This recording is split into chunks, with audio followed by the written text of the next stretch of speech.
Do I have a better place to put it? No. Really? No. How about a seat itself? It is what it is. Like we can spare the seat. I'm not sure yet. That's the best view I can do. So it's stable, but they can still sit. Okay. Could I ask you if you could call Losteria and ask them if they're going to deliver more because I will stay away. Can you give me your phone? Yeah. And maybe you are speaking to the speakers and I take your phone and check in some people. You're speaking with the speakers. I'm speaking with the speakers. Yeah. You're speaking now. Good, then I can check in people. If you want to check everybody, and I already said I was trying to handle it. Because now I just have no phone. Now I can go downstairs. When it starts fire.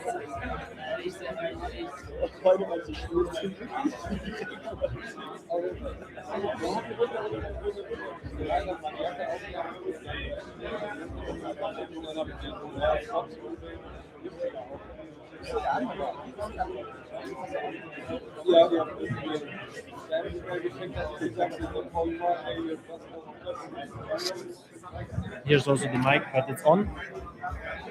So be careful.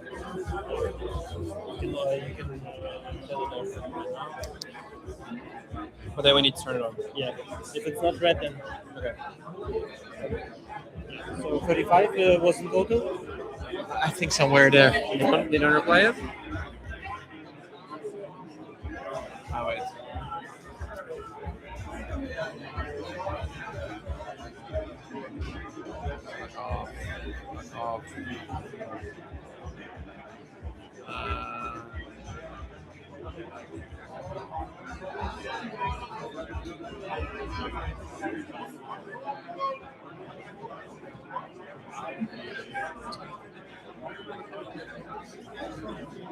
34.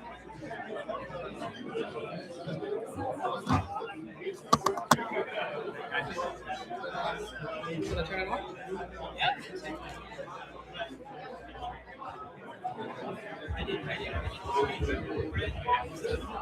It works.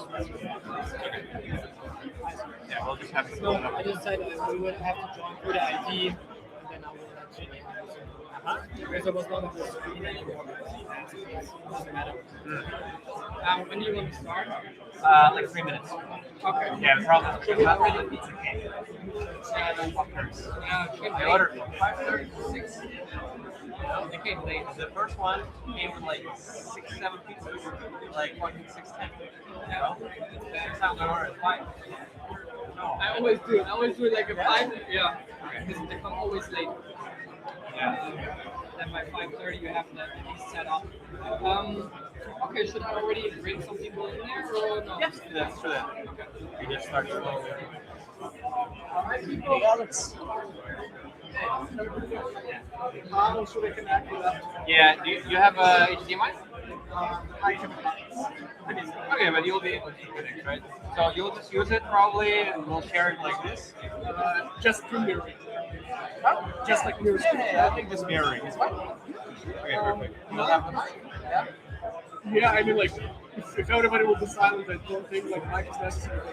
Yeah, I mean, if there is one, so yeah, exactly. Yeah. Another question, I wasn't able to connect to the True, yeah. Okay, we need to get the guy.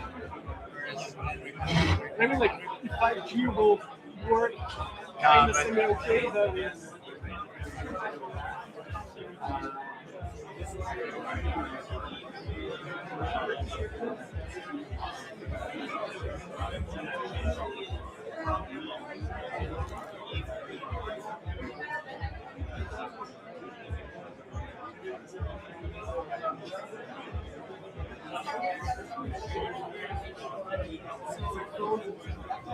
So you need to show up and yes.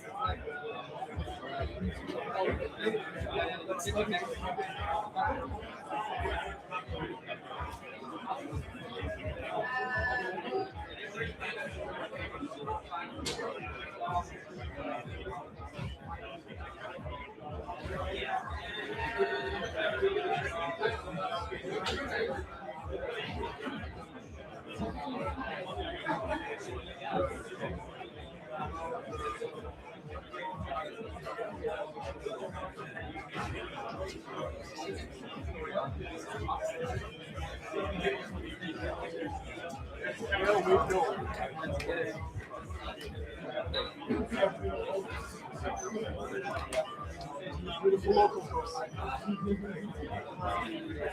And this.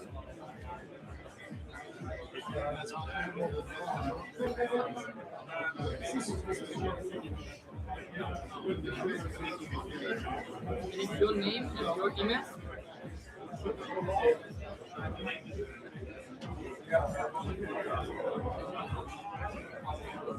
Like next 5 minutes, of course. Doesn't matter.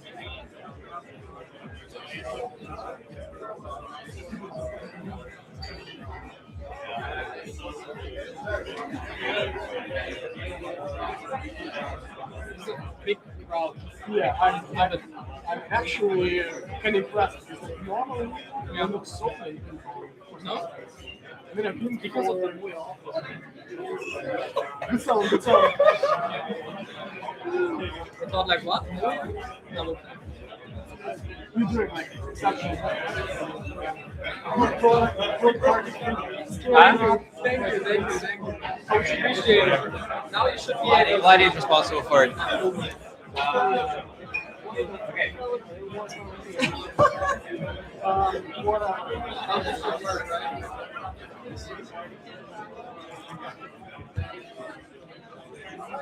Oh, mic check, mic check. Guys, can I have your attention, please? And it's awesome that it's so vibrant. It's amazing. Everybody's talking. All right, great.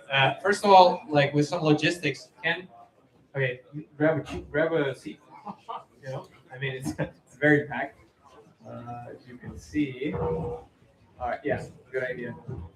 And there are a few spots, but not so many. But we're actually pretty much in, so you will just probably have to sit right there. Yep. Okay, it's also a strategy. Thank you. Okay, cool. So I'll just have to unmute this. All right, so welcome everybody. Awesome. We have so many people in the room.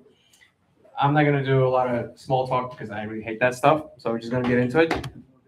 So welcome. It's an AI Beavers event together with Cursor. As always, we're trying to bring cool events here for engineers, founders, AI people, whatever it is, right? Just people excited generally by technology. All right, so on the agenda, we got a few really exciting speakers. I think it's going to be really hot today. We got Dzmitry. We also got Federico. We do a little break. Hopefully more pizza comes because these guys are always late, sadly. Then we also got Ryan from Cursor actually joining online. So he will showcase maybe some of the new Cursor features. If it's boring, we'll just stop him and ask him questions because last time that worked very well. And then we got also Richard coming. He's a bit late right now because he has some important stuff happening, but he also will present in the end. Yeah, and then we'll have probably around an hour to just like network and chill. We'll have to finish today by 10. Yep, by 10. Yeah, so it's a bit earlier, but that's okay. Big thanks to Moya for hosting us and for Cursor. Maybe we can clap it up. Thank you very much. Thank you. All right, and as I said, I don't want to do small talk. Let's directly dive into it. So the first speaker we got is Dzmitry.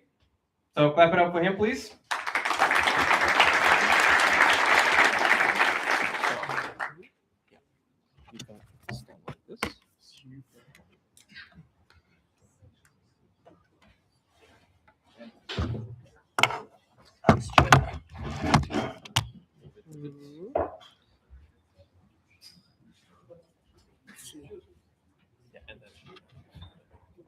My God. So hello everyone. Yeah, nice to meet you all. For streaming. Perfect. So now let's start. I'm Dima. I'm a co-founder of Axiom AI and Neurobro. We build AI for other businesses, and we also build AI for finance. And today I have slightly like off-topic talk of how you use Cursor. And it's not really about Cursor. It's about AI and AI agents. And there is one problem: distribution. Let's see how AI actually can help with this. Now, before I begin, how many of you actually shipped some SaaS or products to the market and actually try to sell this? So that, yeah. Okay, there are like, so you know then that it's not so easy to get your clients, because as soon as you get somebody who is saying, shut up and take my money, you're like all good. But it's not so easy, and even worse, it's getting more and more complicated because of vibe coding. Vibe coding is like a tool, and this tool is massive. The ones who don't know how to use it just produce a lot of slop, and this is 90% of everything what is AI generated. But the ones who have the knowledge of really good software craftsmanship, who know how to deliver services and products, they get the 10 times speed up. This 10 times speed up causes 10 times more products, and this creates competition. Here are some stats. Just like the last month, on App Store and Google Play, there were 70,000 apps. Less than 70% of them actually got the distribution of 1,000 downloads. So most of them are not hitting any target audience at all. And to compare this with what was in the past, that's a 2 times growth, like year to 16, 18 months. And this is massive. This is really, really a lot. So vibe coding creates a lot of competition, even more and more. And getting to the client becomes much worse. Before I get to the point how AI still can solve it in a way, let's step back and just see what is like marketing, what is the distribution, how to get anybody buying your product, buying your idea and vision. Back in the days of Web 2, you could create just a website, put your phone, and I don't know, put some money, advertisement, somebody calls you, you sell. I can talk a lot because I was born somewhere around this time, so I don't know a lot. But then, what I know, came Google. Google revolutionized search, and it opened a new distribution channel. You can write a blog, optimize it, so people who search actually find it, put the CTA, and there will be the link to your phone, I don't know, anything to generate a lead. SEO, search engine optimization, still is the biggest market share for all the marketing. This is the most powerful tool on scale, but there are problems. In these 20 years, it became ultra competitive. The major problem with SEO is that this is a long-term game. You won't get any results in like first month, first 2 months. And third, it is arguably not so cheap. Also, the ads, which you can like kind of lead and target to your target audience, are not cheap as well in comparison. A very good alternative came with rise of social media. Instead of putting the blog and this SEO, optimizing everything, blah, blah, blah, you just create your community. You post the user-generated content, you gather the community together, you build the cult, and then this becomes your distribution channel. This is all what we know, like YouTube, you go to, I don't know, shorts, videos, and then somebody may, yeah, now, like, a sponsor of today's video, blah, blah, blah, blah, blah. All the same story, but few differences. A, it is much easier to maintain and to scale it up. B, it's way cheaper on big scale. But eventually there are problems. If you are a small product, if you are bootstrapped, you don't have cash to really spin it up and to put like money into influencers' backs to grow by large numbers. So the other way around is becoming influencer yourself, generating so much user-generated content so that you get the traction and you get these leads by just conversion from like a lot of views to a lot of like links, a lot of downloads, a lot of users, and eventually customers. Now, problem is quite clear, like who has time to generate so much content? And here comes into play the AI. AI produces a lot of slop, but if you're good, it produces not slop, but kind of content. And on big scale, it works like magic. And now let's talk about magic. I think like some of you heard about Cal AI. In short, very simple product. You take a picture of your food, it automatically finds the calories of what you eat, and it tracks it, makes statistics, blah, blah, blah.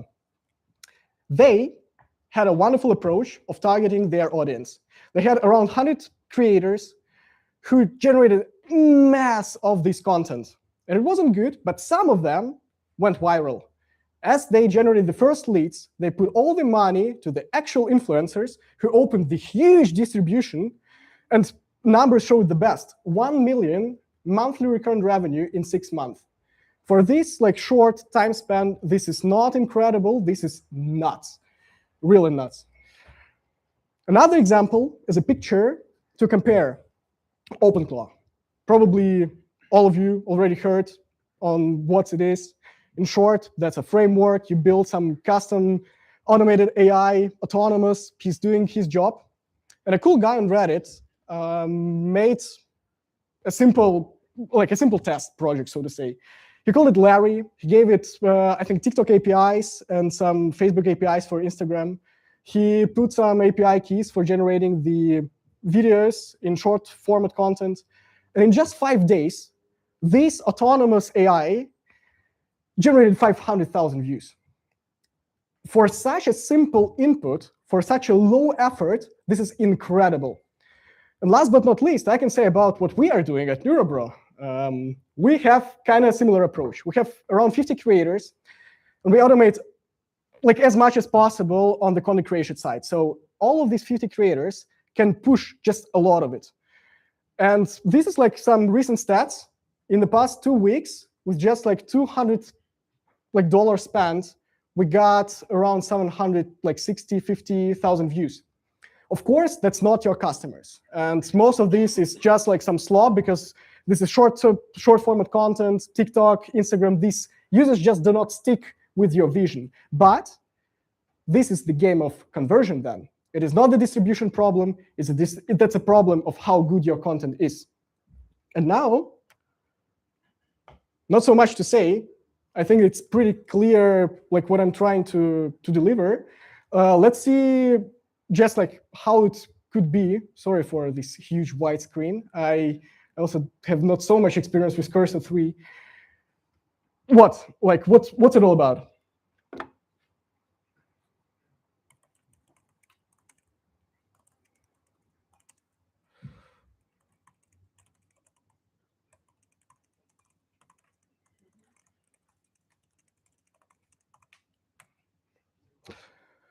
Obviously, it is not magic. I already prepared some skills, and I already put some guidelines how to do it. But if we take this shortcut and probably go to here, yeah, we can see like what it really takes.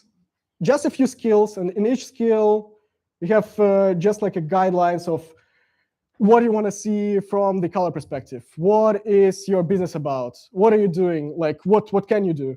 Then you get some scripts, which are just vibe-coded stuff. Here is like the API, call it please, blah, blah, blah. And at the end, you get, well, just a single message to any agent in basically any platform, if it's Cursor, Claude, Codex, whatever. And it should, well, run, render, copy, artifacts, live post. Let's see what live post is about. I hope. Let's go. There is even music.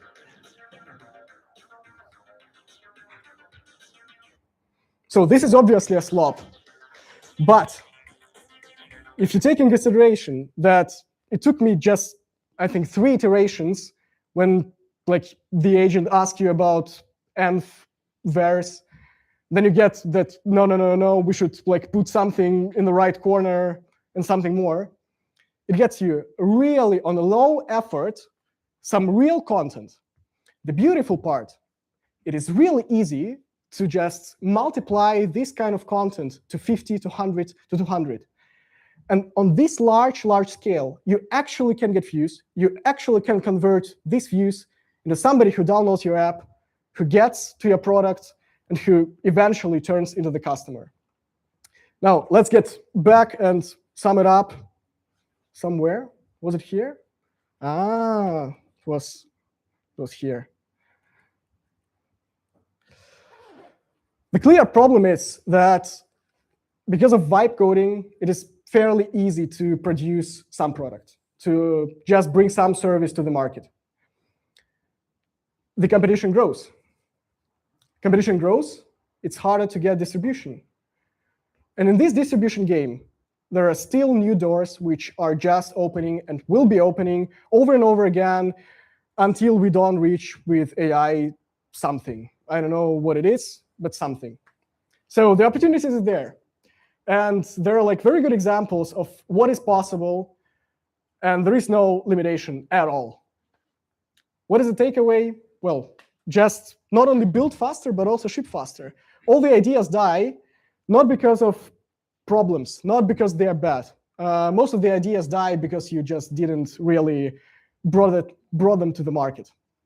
This is all. I'm very happy to answer your questions, and feel free to ask them. Thank you very much, Dzmitry. So yeah, we have some questions that could be asked, and where's this throwing button somewhere? Yeah, just 1 second. Let's test it directly. Yeah, perfect. Works. 1-1. Yeah. All right. So who got questions? Okay. Second. Ready? I don't want to kill anybody. Oh. All right. Perfect. Hello, can you hear me? Jam. Yeah, so my question is if you also use the remotion MCP or CLI. Yeah, actually in this video, I So think... it wasn't with Gemini? Partially. I think Gemini, like there is something here. I can put it on GitHub so you can check like what is actually there. There is generation of Gemini for the image, then remotion for all kind of the automation lines in like web browser. I think FFmpeg to capture this into the video, the X APIs for posting on Twitter.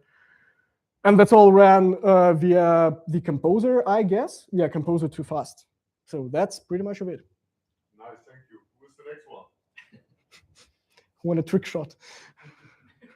Wait, don't kill him. Slowly, faster.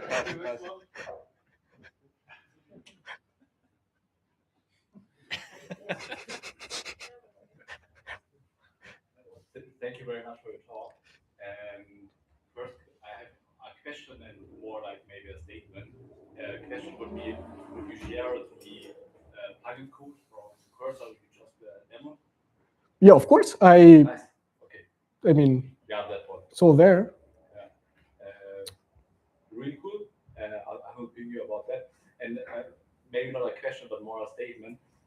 In my software I'm building, you explain the distribution, but like in a very similar way, competing with like different brands on like the same channels.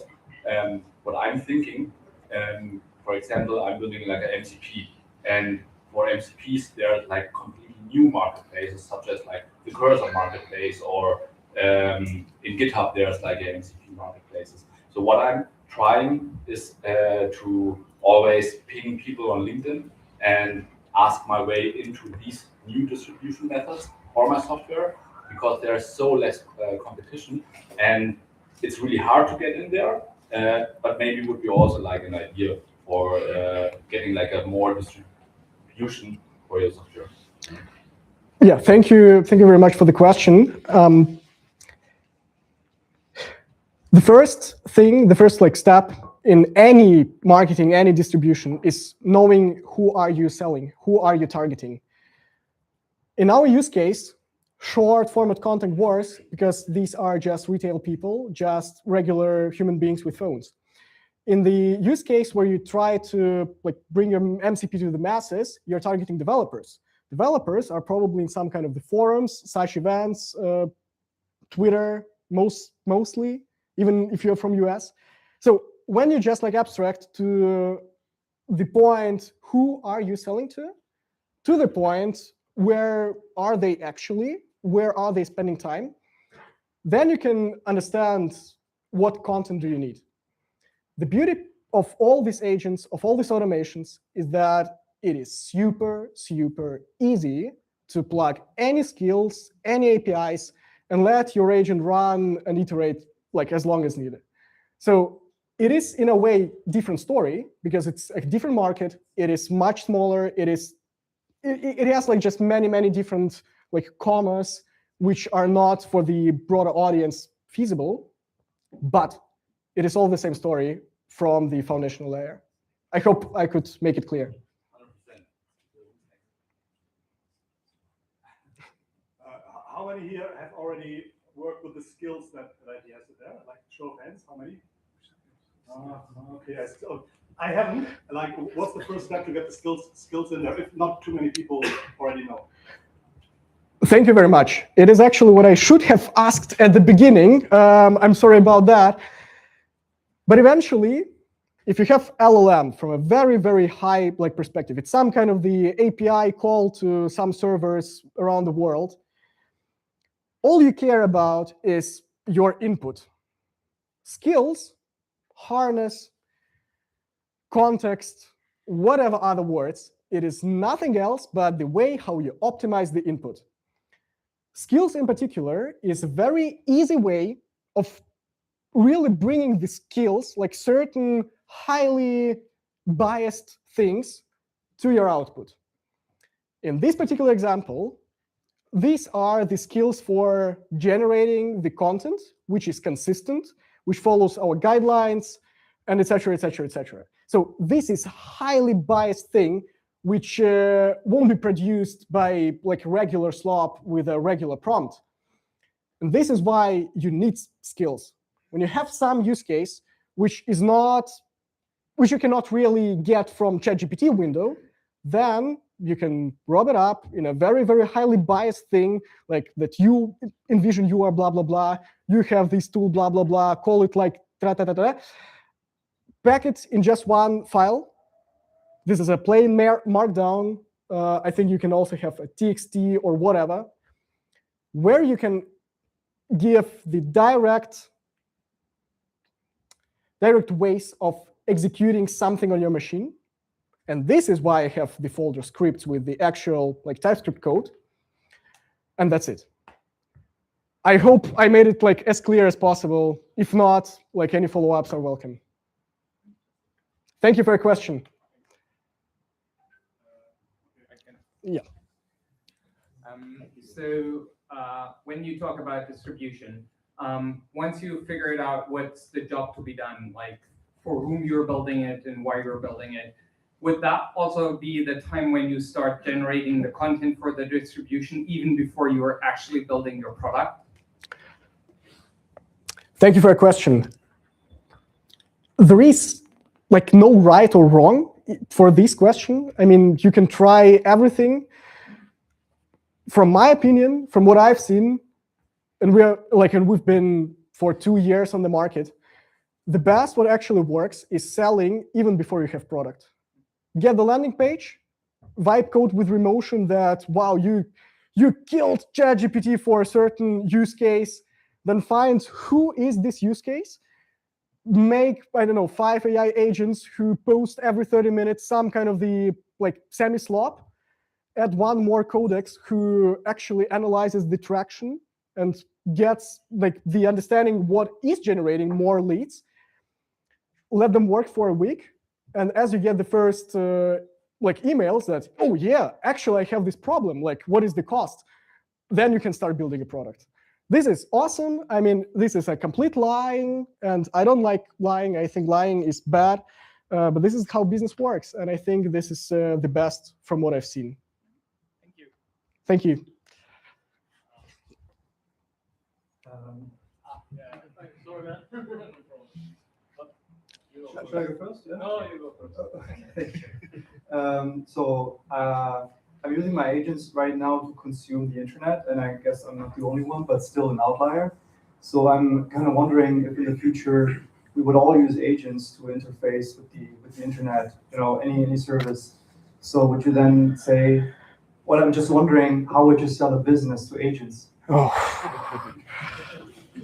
that's an amazing question. I'm lost every single day as I stand up and see anything on my like Twitter feed that 2 co-founders sit on a like couch and they're like, yeah, and we've spent like 2 months building something, and now we're revolutionizing how we are selling ABC. Why I'm telling this? This is a valid question, and the one thing which is unopinionated is statistics. Statistics shows that most of the code is written already by AI, is that most of content generated with AI or by AI, fully autonomous, is getting more traction than user-generated content in the first place. And the same thing applies to what you said, how people actually get something from the web. Easiest example, I'm not searching when I'm cooking something for any recipe. I'm asking, hey Claude, hey chat, like I kind of like Denebap, how can I fix it? Right now, right here. I don't even like see, I don't even watch or read something. I hear and I listen to what AI tells me. This is a very simple example, but it extrapolates for everything, what we actually do and how we work. Now, to the answer to your question, I have completely no clue. I literally have no clue, because it's not something what already like happens. It's kind of a unique thing, and humanity wasn't really like solving any of such things and questions. The one thing I'm sure, it will be beautiful. I'm very optimistic. So last question, please. Yeah. Okay. Last question. Thank you, Dima. Same name for me. Same, by the way.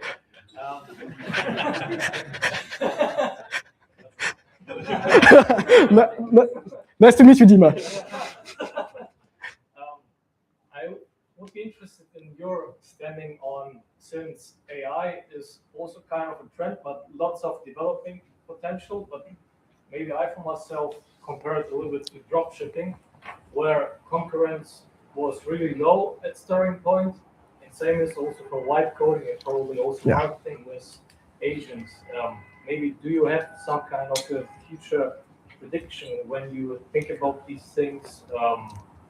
How this could evolve? I mean, certainly you need probably to get the quality better of marketing, which you output. So yeah, thank you. Thank you for your question, Dima. And I do have opinion here, and I think this is not so complicated to approximate. As any foundational model will get better, everything else will get better as in a classical supply chain.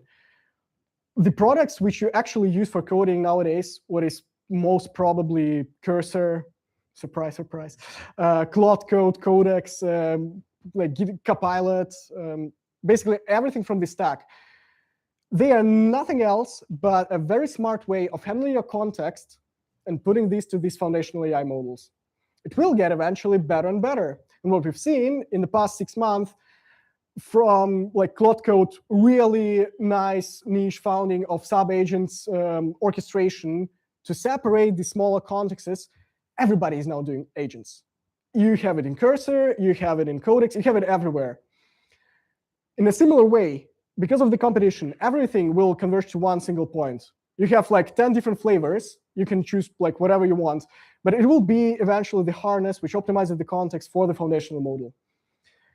And based on that, everything from the latest stance of the code which is produced, the content which is generated, the images, the videos, everything on this end usage for the real people, for the real consumers, will get better. And competition will grow. Of course, it will be harder and harder. But as I've mentioned, every time when something closes, there are new domes open because of this edge in this distribution game. And as soon as you fix the distribution problem, it's not about distribution anymore. It's about optimizing conversion. And this is a completely different story. Yeah, I hope I could answer and give the vision. Yeah, thank you for that. Thank you. Thank you very much, Vivek. That was very nice. Great talk. Yeah, just leave it here, please. Thank you. Great. So we got next speaker coming up. Yes, you take it, please, and just tie it somewhere we are. Is it like a microphone? Yeah, for streaming somewhere. Wait. Yeah, you do? I do. Thank you. No worries, I take care. Thank you. Appreciate it. Do you have No, can I take yours? I appreciate it. Thank you so much. Okay. Dima, right? Yes, Dima. What's your name? Very insightful. Federico. Cool, Federico. Yes. Yeah. Happy to hear you. Thank you so much. Yeah, 1 second. It's buggy. Why is it buggy?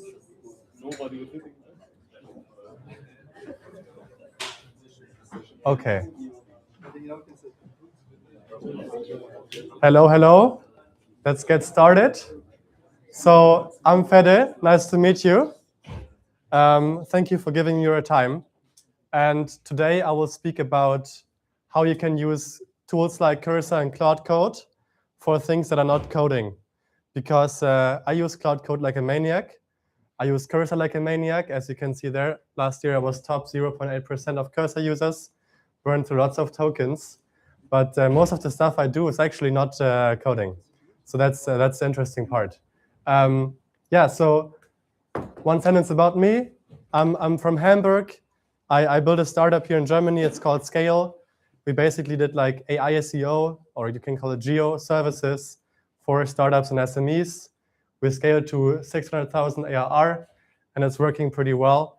But my next step is to go on a more challenging path to San Francisco. I'm going there next week and building something on the AI infrastructure level, because I think that more people should be enabled to build stuff. And I think that some stuff has to be done there. So I brought tonight 3 examples of how I use vibe coding tools for non-coding tasks, and want to inspire you a bit, and maybe also show you some demo after, and we can jump into questions. So the first one, and that's actually funny, is Founders Inc. So I will go to San Francisco. I've been there only 1.5 days in my life last year, and obviously I don't have so much network there. I wanted to apply for all the programs that there are, that you have there, accelerators, incubators, everything you can name. And obviously I don't know all of them.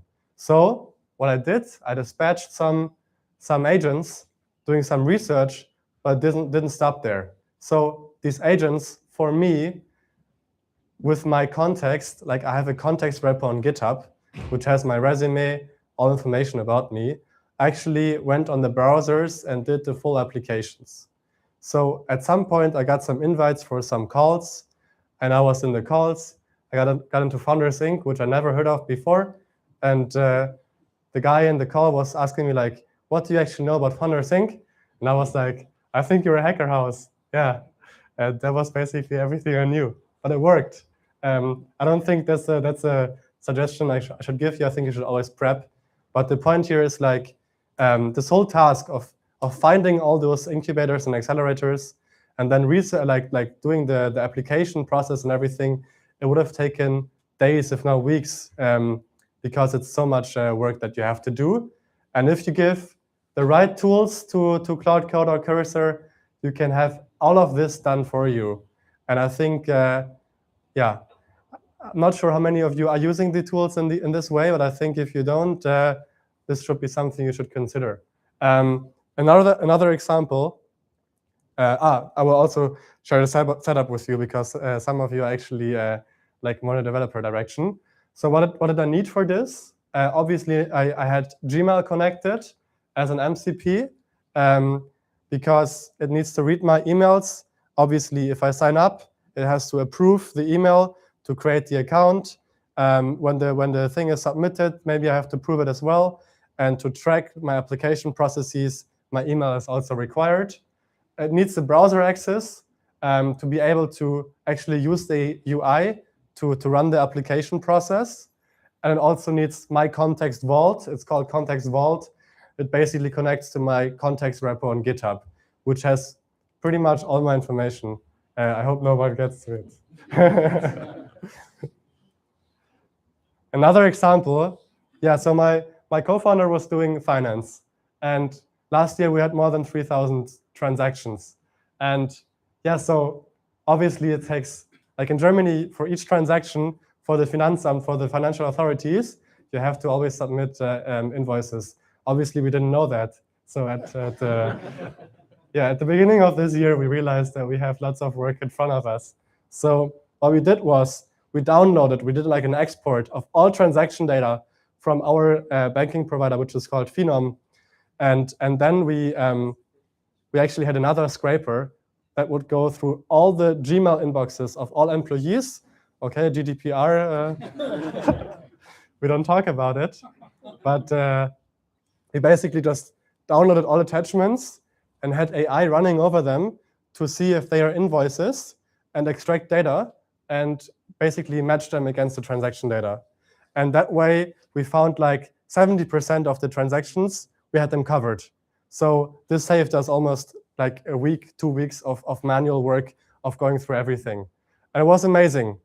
What I needed for this was, again, of course, Gmail, the transaction data that I exported, and then I matched the data.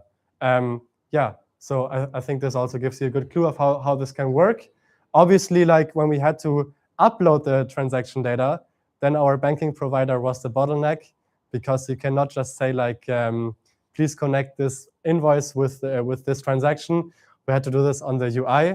So we had to build another browser agent that would do that. But that was actually tricky, because they would sign you out after 1 minute all the time. Yeah, that's another challenge. But just to give you some insight, some inspiration. The third one is that I built a product. Actually, last year, we were like 10 people in the office here in Hamburg, in space, in Hafen City. Not sure if you know it. And I had to write my master thesis. And I was like like because we did the SEO part, right? Like we already had the pipeline to build, to write really good blog articles. Dima talked about SEO. Yeah, so we actually nailed that. So I knew you can actually write good content with AI if you give like a good pipeline. So I built the same thing for research, and basically vibe coded my master thesis. Worked really well. I made this into a product. It's called Open Paper. You can look it up, openpaper.dev. But I had to test the payment flows. And this is something that Cloud Code or Cursor cannot do because they're restricted in doing that. Obviously, they should not enter your financial like Visa card numbers and just pay stuff. So what I did was I had a freelancer working with me, and WhatsApp was connected to my Cloud Code. So I actually told the agent, please just talk to my freelancer and have him test the payment flows. So I'm just out of the picture. And I just, like, because Cloud Code runs on my server and not on my Mac, I actually closed my laptop and Cloud Code was communicating with my freelancer. I had the chat archived on my WhatsApp, so I didn't see anything. And I just did something else. I don't know, I think I went for a walk or something, came back, and the whole thing was tested. You can imagine it a bit like, yeah, so this is like the flow. I will show you an example after. But basically, like, it can read all the WhatsApp. So it read the message from my freelancer, made the code fixes, deployed it, sent the message again for him to test, and went in this loop. It could do all of this itself. Like it's almost like, it's always what I tell to my friends, like it's only about context and toolings that you give to the agents, then it can do everything itself. And how it looked like is a bit like this. So I told the agent to please test the payment flows with the freelancer. And then it said like, yeah, it had the own to-dos, and it said like, I will message a freelancer and I will wait for a response. Did that, messaged him, got the response, and it didn't work. So Cloud Code had to do some changes on the code. It was doing it. Yeah, now it changed like some environment variable. Now it's working. And basically that's how it's done. Yeah, this is just like how it looked like on my terminal. Yeah, he was trying again, and I guess the response will be now it worked. Yeah, nice. Payment went through. Yeah, so the job should be to not do anything that is like work on your computer, and everything that is like taking calls, for example. I mean, you can have nice AI avatars doing calls, but I don't think it's like, if someone already figured this out properly, please tell me I didn't. But like doing only the stuff that really like agents cannot do, because otherwise it's a bit of a waste of your time, and your time is precious.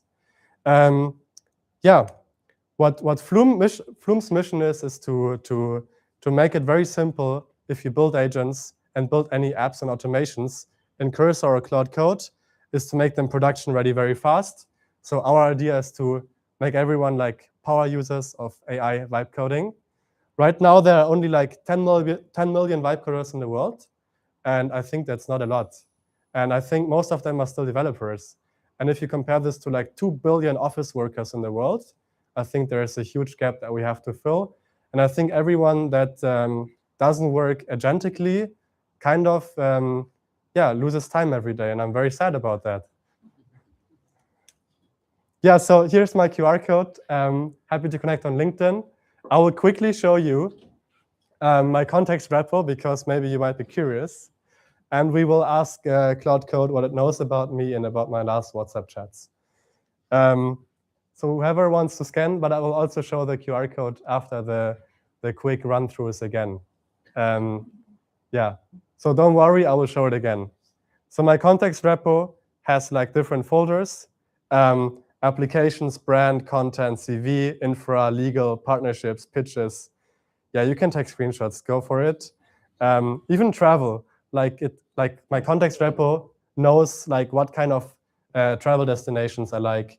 When I went to Sri Lanka, it knew exactly what kind of cafes or hostels I was looking for. And obviously, I will not go to the browser and look for hostels. Yeah, this is a bit like how the structure looks like. Yeah, I think it makes total sense to you if you look at it. Obviously, yours would look different, but the idea basically is to have everything in one place. At the beginning, I had like different repositories. I hope every one of you knows GitHub.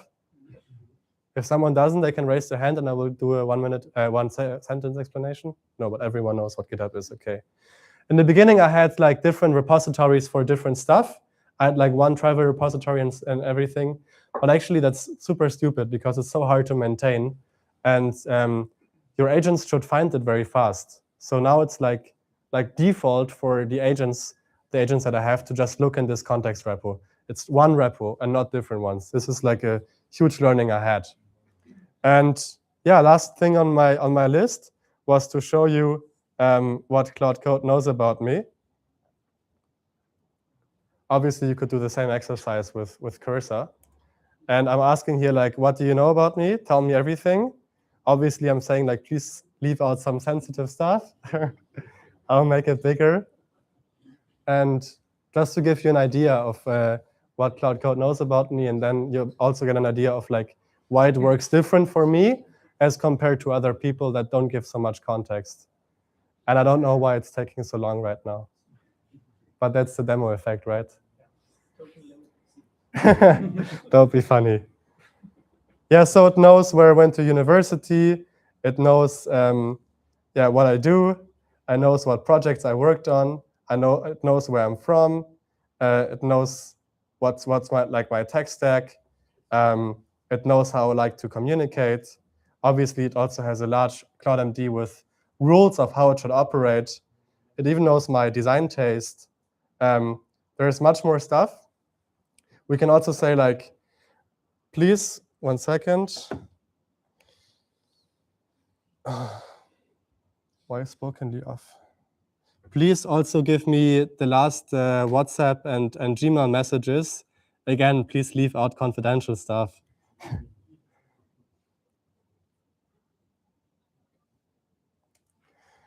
For those that don't use your voice for writing yet, you should. You're much faster doing it. Whisperflow costs money, so I use Spokenly. And Spokenly, you can also connect with a local model. You can just download NVIDIA, and then it's free. I can also show it in a second after. So here it's basically using the skill to read my WhatsApp. I based this on the OpenClaw setup. So OpenClaw, I think, is a term for every one of you. I also tried out OpenClaw. I had a very sad story there because OpenClaw actually ruined a hinge date that I had, because in the beginning you always had to like it would send a message to you with a code to authenticate the connection, but it would send a message to anyone who texts on WhatsApp. And in that time I was like running. I was outside in the park, and she texted me to tell me like where do we meet today. And then this message came, and she blocked me because she thought I'm a bot. Yeah. Funny story is that Peter Steinberger also replied to this Twitter I posted about that. He said, read the documentation. I was like, what the fuck, who does that? Yeah. Your agent. Should. They should have warned me. Yeah. Yeah, it's super slow. I will quickly show you spoken. Forgot to add, make no mistakes. Does that actually help? I never tried, eh? This is Spokenly for everyone who doesn't know. It's no paid partnership, but they are just like the free version that I use. So yeah. You can just hold space in Cloud Code.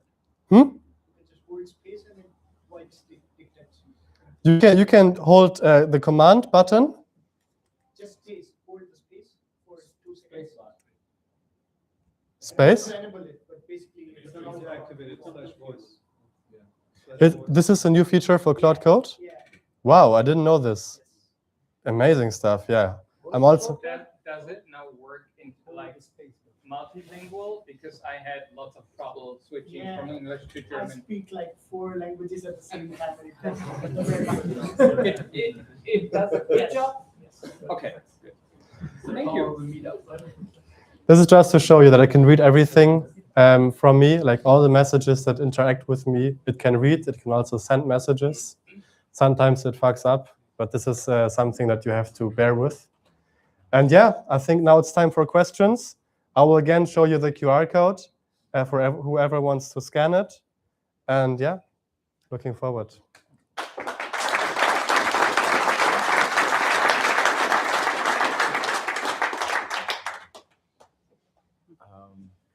Thanks for the great talk. So, two questions, maybe. One is, you try to remove human from the loop as much as possible, right? And we all know closing the loop and removing the human is the best thing, or whatever, what makes you fast. Now, you need to verify the outputs. How do you decide when to keep the human in the loop and when not? So, do you check all the WhatsApp messages or partial, or do you have like trust tiers and be like, okay, level 3 I check, level 4 I don't? That's maybe one question. Second, how do you keep your GitHub repo up to date? Thanks. Yeah, for the second question, that's super easy. I have a CloudMD rule whenever it has new information to update the repo. That's super easy. I also do this for all the things that we learn, Cloud and me. Whenever we learn something new, we always want to update the context or create new rules or something. And for the guardrails, basically, whenever something really fucks up, then I add guardrails. Like in January, Cloud Code did a typo when deleting a file. It deleted my whole Mac. Yeah. So at that point, I already had almost everything in the cloud. I just lost a few hours of work. But I'm way more focused on the upside than the downside, and the upside is just insane. And if you put some guardrails, like, okay, maybe it can send a wrong message to the wrong person, but it will not say like, I broke up with you for this reason. Like, why would it break up with people, you know? It has no incentive to do it. So I'm not really scared, to be honest. Yeah. So just, I think, a risk profile thing, but yeah.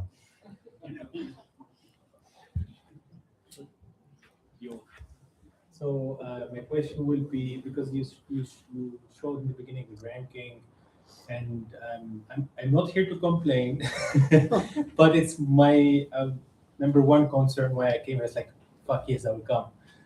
When I got the email, it's like the costs. I mean, I'm imagining if everyone is doing what I'm doing, in a couple of years, people will be on Silicon Valley, make AI affordable, like on the streets. So last month I burned above 1,000 euros, like 1,100. When I went above 900, I switched to another account, but I double checked now and it's 1,100. And I was not doing crazy stuff. I was not coding the software for like the F35 or F36 or anything like that. Also, I was not keeping any agent to wait for like hours. So I was just building software and trying to switch to Claude now and evaluating how everything is. I've been using Cursor for more than a year now, and it's really cool. So I'm not talking about the API level models wise. I always use Opus and Sonnet. But I want to ask you, like, if you're top 0 point something, I might be there, you might be top 5, I don't know exactly, but how you keep costs under the radar. And I've been fucking burning so much money lately. And people, I mean, good that I'm building a company with a couple of ex-colleagues, so we can burn some money, but I don't see this on a bigger scale. I mean, it's still definitely, sorry if there is a junior here, it's still definitely cheaper than a junior, and giving 5 what the junior would have. Definitely we will hire juniors in the future, but yeah, that's a huge concern. yeah, I mean, that's how I win the fight with my co-founder. Like, guys, don't worry, it still costs cheaper than that guy I was gonna hire. For a short period, definitely it's much better, and long term, definitely higher is always the case. But yeah, costs is really a concern for me, and I'd love to stay on Cursor. Its user experience is much better, and use Opus. Yeah, that's my question. Yeah, so first of all, I'm a very bad person to ask because I've already burned through 100K of tokens, and I had September, October Cursor spend of more than 10K. This is how I ended up there. I always thought about it in a way that, like, I don't want to be limited by the tools I have. And I had money from the company that I could use, and the products that I built had huge upside. So I thought like, yeah, whatever. Like I optimize for the upside. I'm in the growth phase, not in the cost optimization phase. I think it's a very difficult question because also like Cursor is amazing. Like the auto model is like you can, I feel like you can run it forever, right? Without hitting the rate limits. Yeah. But also the founder of Cloud Code, Boris Cherny, says like, if you use cheaper models, you will overall spend more because you have to correct more stuff. So using more expensive models actually saves you time. I don't think I have an answer for you, to be honest. So 1,000 euros now might be nothing, but I'm thinking about like it's always relative, but I'm thinking about scaling that to like 10 times what I'm doing now. That's my concern actually. So yeah, I mean I have lots of skills, lots of rules, lots of sub agents, lots of MCPs. I try to shut MCPs off, try to make some rules that are not always there, but it's not helping. It's always crazy expensive for me. Do you want to say something to that? Yeah, so I mean, there currently the subscriptions are hugely subsidized. So from Codex, you get like GPT 5.4 for, if you buy the 200 packets, you get like $5,000 to $6,000 worth of API credit, like tokens. Same for Anthropic. So that's of course hugely valuable. Then if you have tasks that just burn through a lot of tokens, like web search, general search, summarization, classification, stuff like that, that doesn't really need that intelligence. You just can buy via Llama. You get very cheap models that cost you barely a few cents per million of tokens. And the rest is often, if you look at what tokens you use, you just find out you use per request like probably 100,000 to 1 million of input tokens. That actually often degrades the answer, the output quality, while just inflates the price quite a lot. I looked at my usages of 99.5% input tokens to 0.5 thinking and output tokens. So just some basic context management. You don't really do that much while building, as you said, because there you want to create. But especially when you have things you really want to scale, put some time into it. It's worth it. Yeah, it's actually a good point because you can, like, if you start new sessions and give better context, you get better output and save money. But yeah, also the reason for me to switch mostly to Cloud Code was exactly that, because you have the subscription.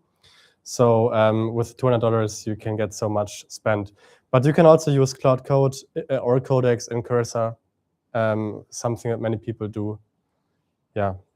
Sorry, I don't have the perfect answer for you. Thank you. I found your bookkeeping, accounting, invoicing thing very interesting because I did the same thing. And to tie into your question, one of the things you can actually think about, how can you make your life easier for the people you work with, because then they might charge you less money. So as an example, my accounting fees got down because I set up everything, which includes like for those into accounting Zugpferd. So if you have heard about Zugpferd, this is highly valuable for your accountant because the AI is able to analyze your invoices and the accountant can turn off his brain and just say like book, book, book. So this makes it so much easier and saves them some money. And this is where I'm trying to figure out, like what you said, like use the agents to make sure you're saving time or money of human beings. Now, where would you said like, where do you draw the line? Like, where do you say like, okay, I'm not giving this to an agent. Like, what's the line that you draw for you personally at that point? Yeah, first of all, amazing example with your accounting. And actually, I think Cloud Code is sometimes better than my accountant, because we did some travel last year and my accountant wanted me to pay the stuff from my personal wallet for some, sorry, but like not very logical reason for me. And then Cloud Code told me like, you can just make travel expense reports, and it's all covered. And I didn't know this. He didn't know it apparently. When I told him about it, he was like, yeah, of course we can do it. And I was like, okay, amazing.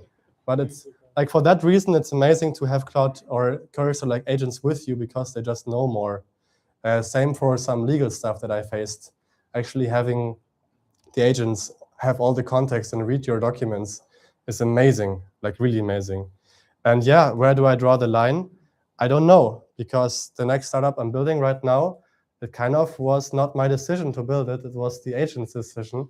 After analyzing all the ideas I had so far and having a discussion about it, I don't know. I think that we have to test a lot of stuff and figure it out. And right now is just the time of figuring things out, and not about setting so harsh rules, I would say. Okay. Thank you. Yeah. Yeah. I think we'll have to wrap it up. Thank you very much. So clap it up.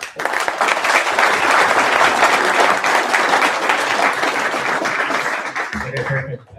Yeah, sorry, I had to go for a second because today Uber is not working for delivery, so I had to go pick up the pizza for you guys, which was just standing there. So yeah, so thank you very much for the talk to our speakers. We have about a 25-minute break, and then we'll speak to Ryan from Cursor. So enjoy the pizza, please unpack it, help yourself, and yeah. Dima, right? Dima, yeah. Nice talk, really. Thank you. Very interesting. Because Yeah? I just started my company, Yeah. Pix AI, and we haven't used any agents at all. And I'm trying to convince my co-founder, let's start agents. What were you? I'm the co-founder. Yeah. He's trying He's the CEO who's very convinced. My idea is to have a front-end agent, just this front-end. Yeah. All of it. Even the back-end, he's not happy with that, but the front-end. What would be the first thing you would change? Or you would start with? I think just picking a problem that you face and then trying to solve it with agents. It's the easiest way to start. Are you the backend developer then? He's the Everything. developer. Yeah. Please. Let's convince him, because he's shy of agents. Really? Our bill is thousands, not even 1,000 years. Before that, I can just very short interruption. I didn't see your QR code. Maybe. Yeah, we can connect. Easy. I will just type my LinkedIn. And Dzmitry, you have to tell me about your stuff. So, how would you stop? Because you deploy or post something on your own X account with AI. You scan it also. Oh yeah, a lot. Why are you not Deutsch, using? Englisch? Ja, auch Deutsch. Yes, Ich bin nicht gegen Agents, ich benutze sie jeden Tag. Er möchte gerne, dass wir alles nur noch über einen Agent laufen lassen, alle Prozesse und auch die komplette Entwicklung darüber. Und ab dem Zeitpunkt, wo er die Entwicklung macht, ist das Problem, dass der Code komplett eskaliert und es nicht mehr warten kann. Ja, klar. So. Und deswegen ist da einfach Prototype mit HTML. Also Wireframes und HTML erstellen ist ultra stark, weil du halt genau schon definieren kannst, wie es aussehen soll. Und es nicht mehr hosted. So hier, Yeah, it's called Cursor to build the bridge between Cursor and OpenClaw. Für mich ist mega easy, HTML kreieren zu lassen. Das ist hosted. Ich glaube, wir sind einfach aus. Aber du kannst das, was die App darstellt, am Ende via HTML passieren. Das sieht genauso aus, wenn du das Wiki machst, etc. We do have recurring meetups, yeah. We can just talk about it later once we do the next one. Sure. Sounds good. There is Berlin as well. We have an ambassador as well. Yeah. I don't remember the name off the top of my head, but it's happening from time to time. Maybe a bit less regular than what we do here, but it's happening there. They just did recently a Cursor Cafe, so you can find something public for us. Of Cursor? You would have to go to a Cursor team, but I think right now it's in the top, especially in Berlin. I don't remember if I have a few. We definitely have like one, like we have myself in Hamburg, and I think there's another guy as well in Hamburg right now, because he moved from another city. So usually it's like for Hamburg, you typically need like one ambassador, especially if it's active. You know, like I do a lot of events.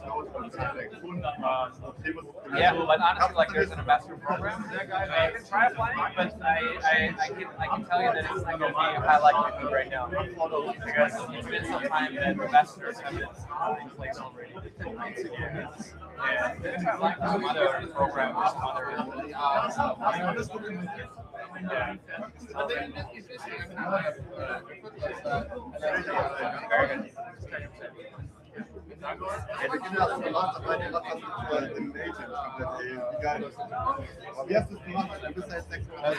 That's good. That's interesting. Yeah. No, that's good. I mean, we have invisibility also because of our meetup that we do. It happens. I mean, this one particularly happens once in 3 months, but we also do a bunch of other things. Okay. So it's like it's this. It's here. Yeah, we have it. So myself and another guy, Vladdy. I'm gonna grab a pizza because I'm hungry as fuck. No, you can also grab it. Extraordinary abilities. Und halt jetzt auch noch was mit wie das jetzt gerade Hramyka hatten, weil ich ein paar Mal jetzt wieder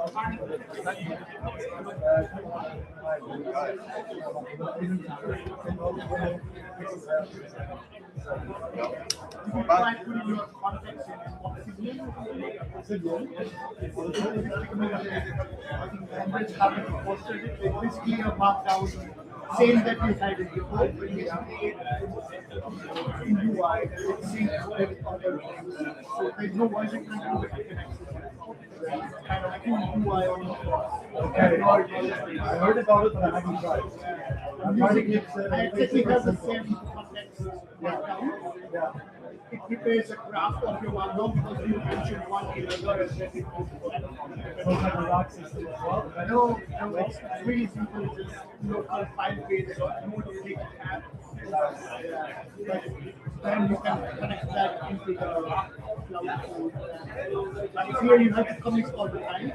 And I don't care about my version control of my so that's why it's for me like I work across my server and my laptop, so basically it's yeah, that works with Oxygen.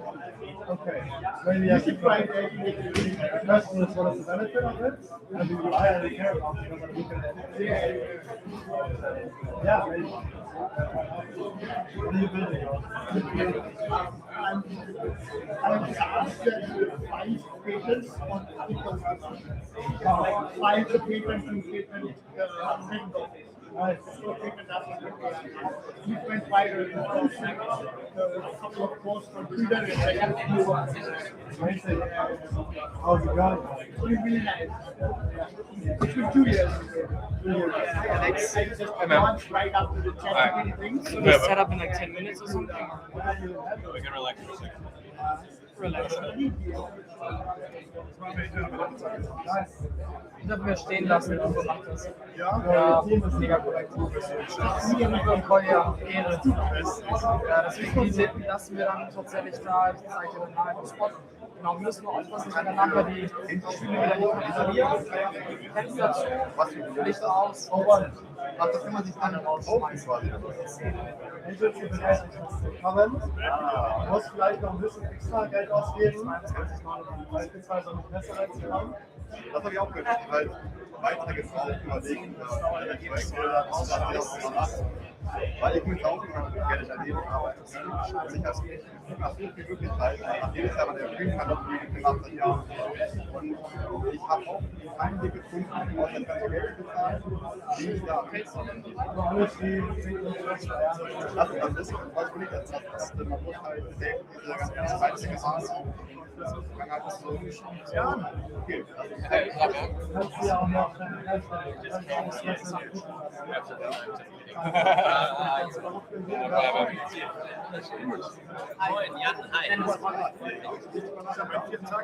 Wo ist die Pasta vor? Das Order Pastas war?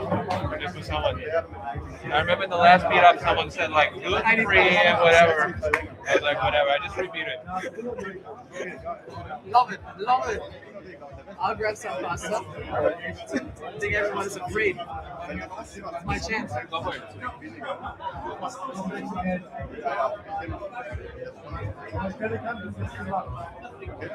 Was machst du? Ich mache also selbstständig, ich mache auch Tools für Gaming. Was Gamer Game ist, einfach weiterzukommen können. I ask, how often you do that kind of You mean specifically for cursor like this, or just generally? So I've been part of the JavaScript Meetup community. This is the first time that I know about this, and I'm very interested in participating more. Awesome, man. So we do events very often. We do it weekly. Yeah, we have for example, we have you see this guy there, Vladi, in white t-shirt. He's also one of the organizers. He runs an event called Build Fridays. This is where founders or builders, whoever, developers come together on Friday around like 4 p.m. From 4 to 11, we just work together, have fun, enjoy. That's like what's happening. Awesome, man, come by. Like you will find everything like on our website. You will see all the different events.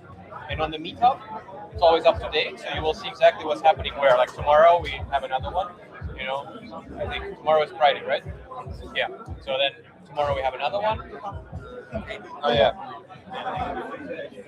And also on Sunday, we also have actually another meetup. So you'll find everything there. Yeah. Cool, man. It's good. It's all English. All our events are in English. Cool. Yeah. Cool. Thank you. I'm looking because my friend is the owner of the JavaScript Meetup, and I've been very involved with that. And now we switched to an Hramyka house, it's just here. So I'm also looking for meetups or events. My company, so we have a big space. Awesome. Where is it? Yeah. Blocks away. Amazing. Maybe you want to host one time. Next to the rough house. Amazing. You want to host one time? I'd love to. I think my C-level would be very happy with that. Yeah, I'm going to have collaboration. Amazing. Yeah, I don't make it this time. I would love to also do it next time. yeah, of course. I mean, again, because we actually have the speaker that he came, the tall guy. Yeah, this guy is just there. Yeah, but next time, of course, like especially if you're gonna host, we can discuss. I can't promise anything because I'm actually trying to make sure that the topics are relevant. But if you're gonna talk about cursor specifically, most of the time it's great. So, yeah. Because the guys, the two speakers before, they bring a bit of a different perspective. They're both like founders, builders. They're like generalists rather than developers. But third one, he's also a founder. But he's like, actually they're all developers. They're all developer founders. But they also think like much wider than the typical engineering use case. But what you could present should be very useful for quite a few people in the room. There's a lot of developers here. Yeah, as I said, right now I'm in the process of embracing AI. So the whole IT department has to embrace how to deal with that. Yeah. That requires a kind of mind sweep, and that I'm experiencing right now. And I think at some point everybody has to go through the same time. Yeah. Sounds good. It's good to see you. Good to know you.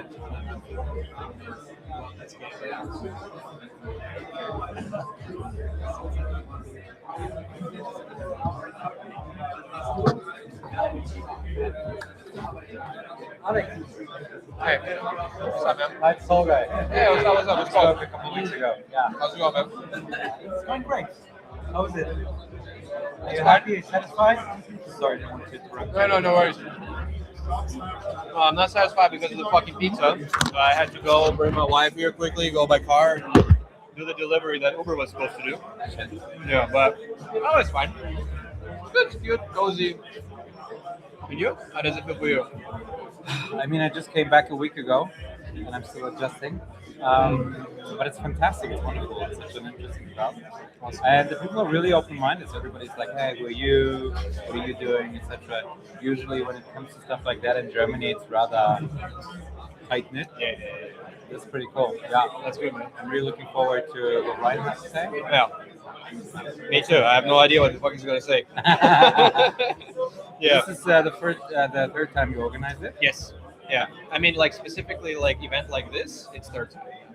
We have done some other stuff with Cursor as well, and we thought about some other event types, but we haven't done more for them. Yeah. We just did this massive hackathon with them. That was the biggest investment on our end so far. So, and what do you do full time? I saw that you consult and that you basically build solutions for companies. Yeah, consult. We also have a few startups. They're all really in the discovery phase right now. We're not generating any money.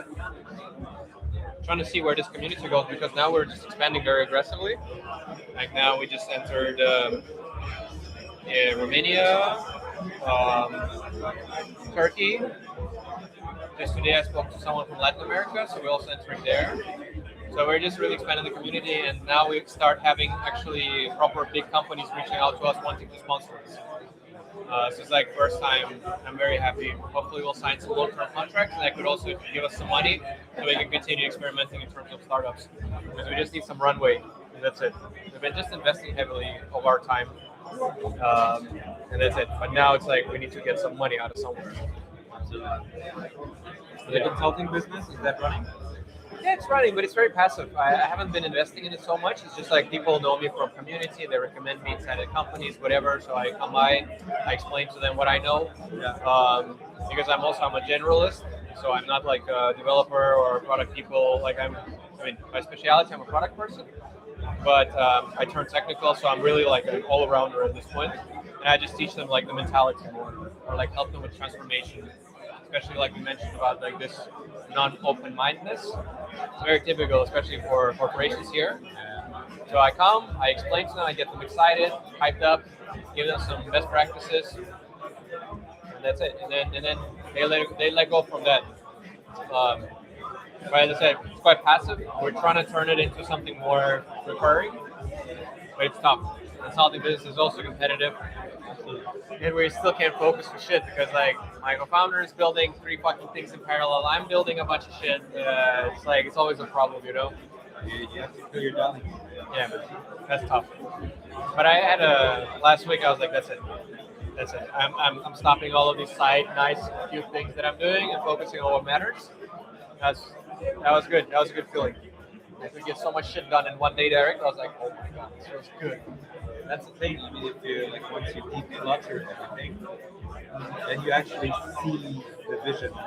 Like you can actually look. Yeah, I agree. Very important. Super hard to get out of this trap as a excited, curious builder. You know.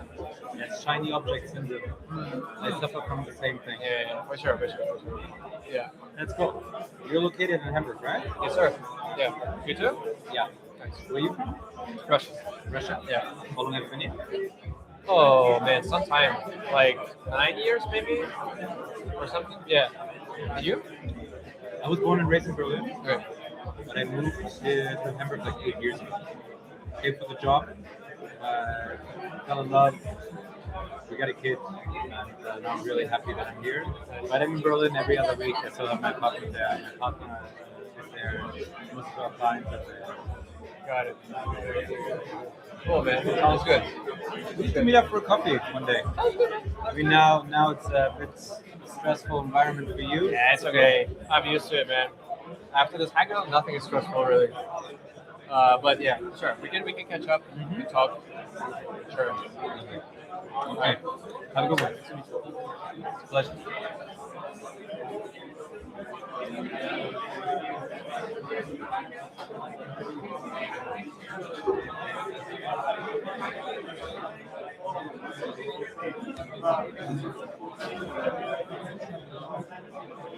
Did you switch the music now?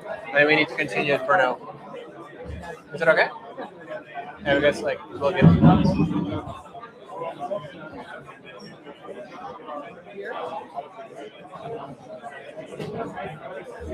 Yeah. All right. You have to switch to Teams. You have to get in. Yep. Charger by any chance for the phone? For the phone, do you have a charger by any chance? Oh, maybe I can You do? Should I get it?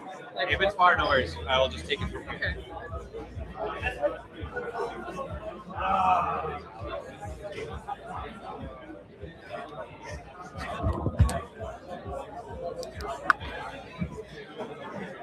Getting your mic. I think so. Nope. Works? Oh. No. Should I grab mine? I think I'm charging my computer. Probably. Getting off. Uh-oh, no. Should I get the lightning? If you could. Lightning cable? Thank you, man.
I think I'll go from here.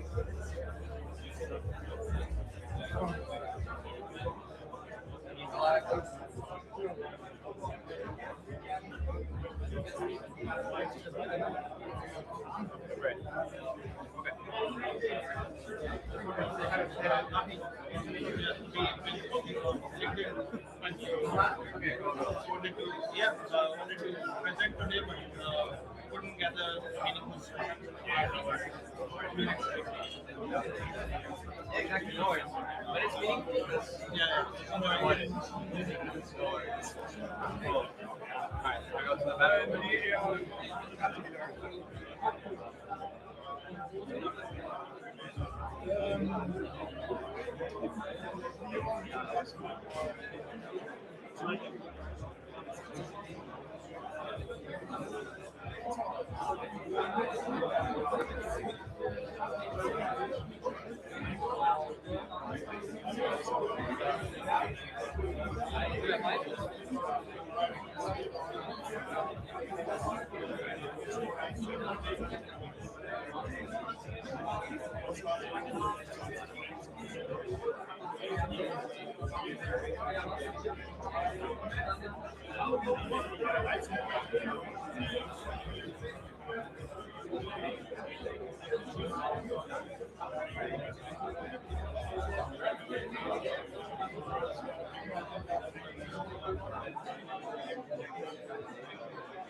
So you'll be joining, I think, in a bit.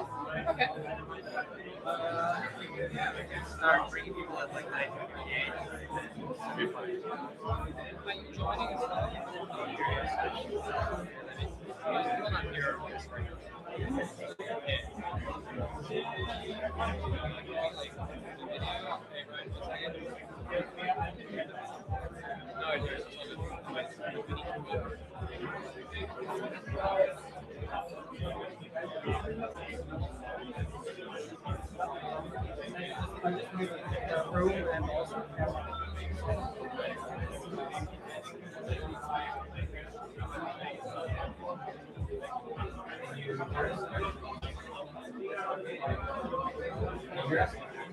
The open space is something now. There's going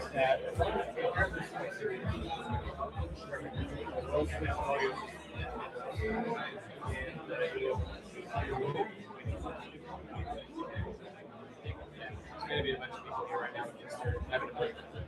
Cool. Let me gather everybody around and then we'll start. So, as we agreed, right, we'll start with a little bit of a walkthrough or something, right? Alright. Not hear you, sorry.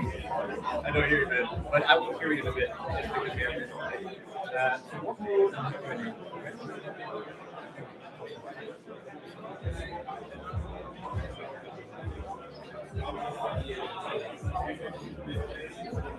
Should we start switching back? Let's move the people back and should we switch to teams now? All right, everybody. Wait, can we hear? Yeah. Everyone, please take a seat.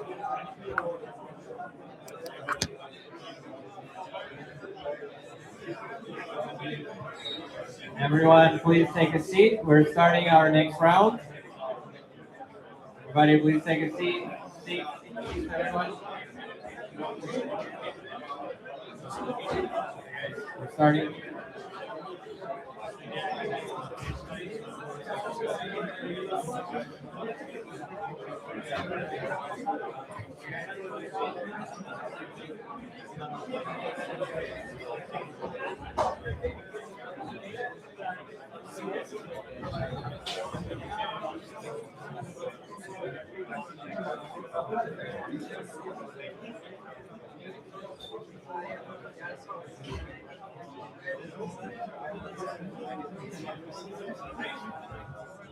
Everybody take a seat, please. Thank you.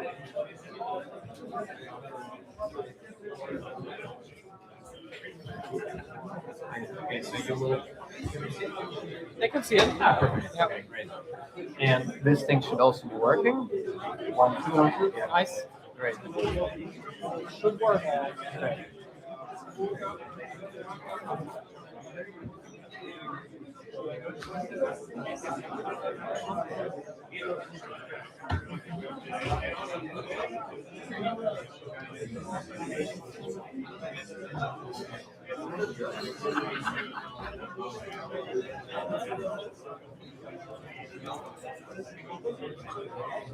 Hey, Ryan. Yeah, come back. Okay. Perfect. Yes, great. We can hear you and see you. All right, guys. Guys, everybody, can we just have... Let's talk a minute. All right, perfect. Great. Perfect. Okay, so here's Ryan from Cursor. He will just give us a quick walkthrough of a few of the new cool things that Cursor just released. And then he'll be open for Q&A, as we discussed before. So, Ryan, without further ado, we'll just give you a stage. Sure, sounds good. Thanks everybody for coming out. Wow, it is seemingly a packed group. So, yay. Well, maybe if everybody who, okay, here I'm gonna do a little bit of a visual poll since I can see everybody so nicely. Raise your hand if you use Cursor every day for your daily tasks. Great. Okay, how about raise your hand if you're brand new to Cursor and this is maybe your first time exploring.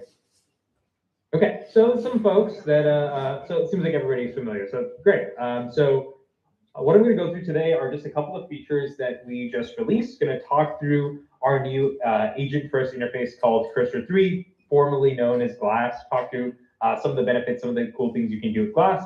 And then I'm gonna talk a little bit about our asynchronous features. So Cloud Agents, which has been out for a while, but not many folks know about our artifacts feature and then our self-hosted Cloud Agents feature. And then I'm going to talk a little bit about automations. So should be around like, I don't know, 10 to 15 minutes. And then we can spend the rest of the time just doing Q&A. If anyone has any specific questions or workflows they're curious about, we can go through those. Does that sound good? Can I get a bunch of thumbs up from everybody if that sounds good? Sounds good. It's great. I have so much power to just make you guys move your hands. This is awesome. All right. Okay, I'm going to go ahead and share my screen. Okay, so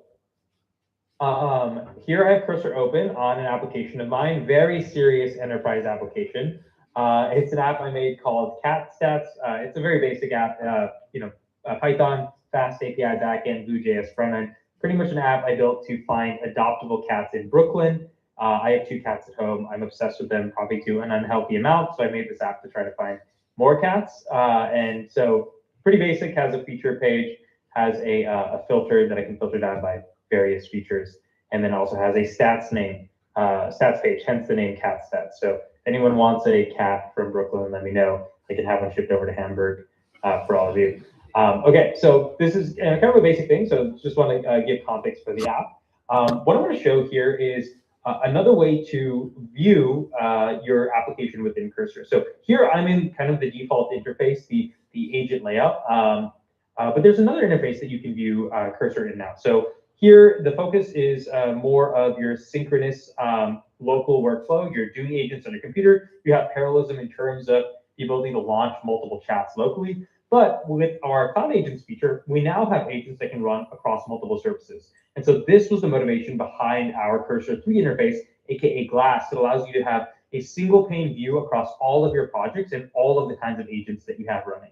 So the way to open Glass is if you have Cursor open, already, you can go to the settings page and you can click switch to agents window. This will pop out another interface, and I already have it popped out, and this interface looks like this. So if you have used, if you've gone to cursor.com/agents before, this is kind of a similar interface to what we have in the web, but effectively it's a much more simpler pane to view agent workflows. And so the idea here is that we are we're kind of extracting functionality away from like the core VS Code foundation, and we're building an agent-first interface from ground principles. And so the core of it here is, the chat takes up most of the interface. I can actually pop out the agent bar if I want. I have notifications here for agents that have recently finished that I haven't viewed yet. And then on the right-hand side, I have the ability to look at a couple of other panels. So I can look at my change history. I actually don't have anything in this repo, and I can switch here. I can open up my browser, look at my terminal, and also look at my file explorer. So if I do want to, view a different project, I can over here. I can also pop out different panels as well. And in the center here is the chat. So a couple of things that are useful to note. If I can go to any project that I have on my machine that is a Cursor project. So if you opened up a project within Cursor, had an agent chat before, that will be available to you in Cursor 3. So my Cat Stats app is one of them. So if I go to Cat Stats here, I can run this locally. So there's a bunch of different running options here. So I can run it locally on my machine. I could run it in the cloud. We'll talk a little bit about self-hosted cloud agents as well. And I can also run it across different work trees. So if I want to have the agent branch off into a temporary branch and not impact my local working state, I can do that as well. And on the right-hand side here is the Agent Explorer. that allows you to see all of the agents you've run across different projects. So let's say there are scenarios where you're working on 2 different projects at the same time. Maybe there are projects that are kind of related to each other. You can fire off one agent in one context, another agent in the other. You can manage them all in one place as well. You can also open multiple workspaces, just like we could within the IDE. So if you have a workspace with different repositories, you could pull in multiple and have each have context of that as well. So as a bit of an example here, for my CatStats project, I actually had a couple of features that one were run in the cloud. So this was a previous feature that I had for CatStats where I created a postcard feature. So for each cat that we selected, if you want to create a postcard of the cat, I fired off a cloud agent to do this change asynchronously, and I'm able to view it locally. Additionally, I had a ticket locally to pull down, or I had an agent run locally to pull down my tickets from Jira for my current project. And so here is an agent that ran locally, and you can see the difference between this little icon here as well. And so it's a nice way to view agents all in one place, but there are also some other benefits that are slightly different than what you would get in the core IDE. So if I open up a new agent here, go to CatStats, and I go to my browser, that one. I go to my browser and I go to localhost 5173, which is where my app is loaded. So I have the integrated browser, just like we do in our default IDE interface. But the nice thing about the integrated browser here is because we've decoupled it from some of the VS Code primitives, we just have a little bit more flexibility to add more features onto it. So one very small example that I really like is in the element selector feature. This exists in a form in the IDE, but if I want to maybe make a change around this, like maybe I want to change this font to something, what I can do is I can actually just inline make a description, or make a change without kind of pulling it into the agent chat and composing a prompt here. I can just point and click at a variety of different things. So here I click the CatStats. I'll say like change the font. And then maybe if I want to click something else, I'll just click to this one. I'll say, make this a darker gradient. Enter here. And so now it just like pulls it in. So there's a couple like little convenience features that make it more flexible. But the core idea here is that it's a really nice central interface across all of our different services. So definitely something to try out as we kind of build more functionality in here. This feature is going to get richer and richer, and I think ideally the future of the product will look something like this. We may make changes along the way, tighten things up, increase feature parity across our different services. But we're really excited about this kind of new age is kind of an agent-first management interface rather than something that's just more skeuomorphic or more related to the IDE. Can I just ask one question really quickly? Sure. Did you just use like Opus High Thinking for this? Just my I didn't mean to use Opus High Thinking. I was using it for another project, but I should use Composer too fast. Yeah. One thing you should know about us at Cursors, we do we have unlimited usage of Cursors. So sometimes the models we use are maybe not the most efficient. But I would recommend for a very small change like this to use Composer 2 or even to use auto mode. That's probably the more token efficient way of doing it. Yeah, I do not recommend using 4.6 Opus High Thinking for all of your tasks. That is an easy way to go through your budget in like a short sitting. Okay, the other feature I want to talk about. So I want to go back to cloud agents here. So let me go to a good example of this. What's a fun one? Oh yeah, here we go.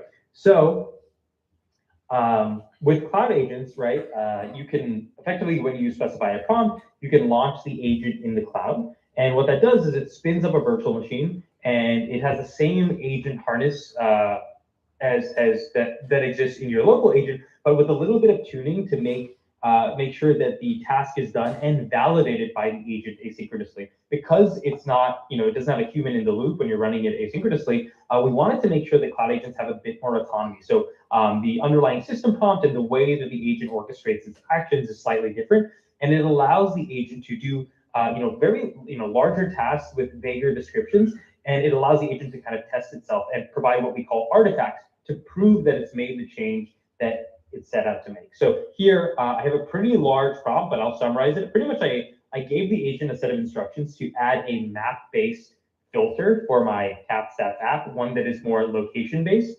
And so I had the agent do this task, and after it did it, it generated a video proving that it generated the map.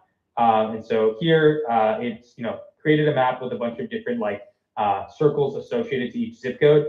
In this example, the map isn't rendering, but what I really wanted to show is the ability for the agent to kind of orchestrate the browser, click around, and show the user what it's done. So here, that's the map-based filter. I can click, it clicked a circle, it scrolled down, and it is going to show that, hey, after you click a circle, it actually filters down to different cats. And so you can imagine for much longer tasks or tasks that have a vague description, if you want to prototype something, or if you just want to do more of a visual feature, you can delegate that change to a cloud agent and then come back and have the agent show you the work that's done, rather than having to go through all of the code. And of course, you still want to perform proper code review if it's a pretty critical feature that you're building. But if you're just doing prototyping, this is a really nice way to kind of get a visual, some visual feedback received from the agent first and probe deeper from there.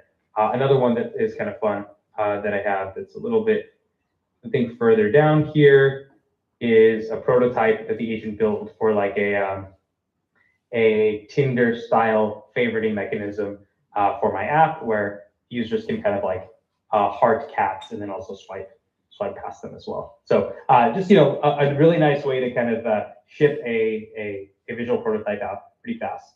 Another use case of cloud agents that's really useful, especially if you're working on much larger tasks, is having integrations with them. So cloud agents you can fire off from a variety of different surfaces. You can fire it off from Glass. You can fire it off from the IDE, cursor.com/agents. If you just go to our website, you don't even have to be on your computer. But you can also connect them through our Cloud Agents API and through our automations feature. And so if you connect it through our API, you can just effectively have Cloud Agents triggered on different events from third-party services. What we see a lot of our customers doing is tying them up to things like Jira or Notion or Linear. Linear actually has a built-in integration for this, so it makes it a lot easier. But you can imagine when a ticket moves from the icebox or the backlog to do, maybe it fires off a cloud agent. So before a human even tackles a ticket, you could have an agent working on it and kind of having every task that you have to do being in some sort of warm state. And even if the agent only reaches maybe like 50 to 60% of the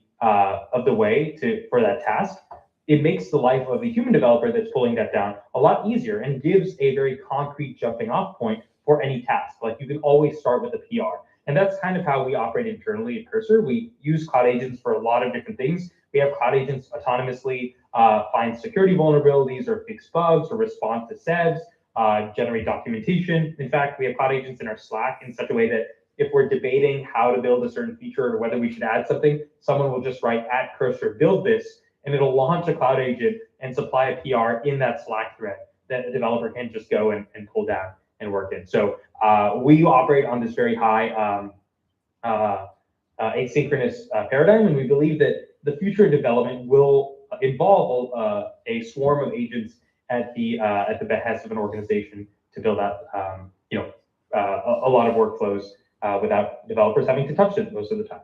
So that's cloud agents in a nutshell. Definitely something to try out if you haven't already. Kind of building on top of that, the next level here is being able to enhance repeated workflows using this asynchronous pattern.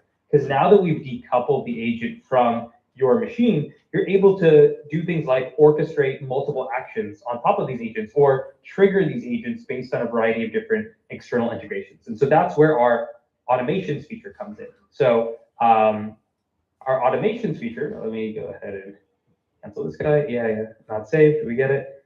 What? Okay, so relog in. Sorry, my internet is kind of slow right now, and I got booted. Okay, now you're seeing our internal Octaflow, very secure stuff here. All right, so this should load. If my internet is going to play ball with me. Okay, here we go. So if you go to cursor.com/agents, you'll see automations on the left-hand side. If you click into automations, it'll take you to a panel where you can view all of the automations currently added in your organization, but also a bunch of suggested ones. What is an automation? I think the best way to explain it is to just pop into the interface for making a new automation. So if I click new here, I can add a name, and I can add a variety of different triggers. And so the most basic version of this is like a cron, where the automation triggers a different repeated interval. So let's say I want a trigger to happen every day at 9 a.m. EDT. Because the automation is launching cloud agents, I can select a repository. So if I launch my cat repository, every day at 9 a.m. EDT, I'm launching a cloud agent on my cat repo, and I can just specify a prompt. And so if I want to do something like, scan for vulnerabilities or, summarize the last 10 commits. This is very basic, but you can imagine a very structured prompt written in the same way you would write a skill or you'd write a rule that has a very defined process. And then lastly, you can add MCPs and external integrations. So this is where it becomes a really powerful unlock. So what a lot of teams use automations for are for communicating with their external services on a recurring basis.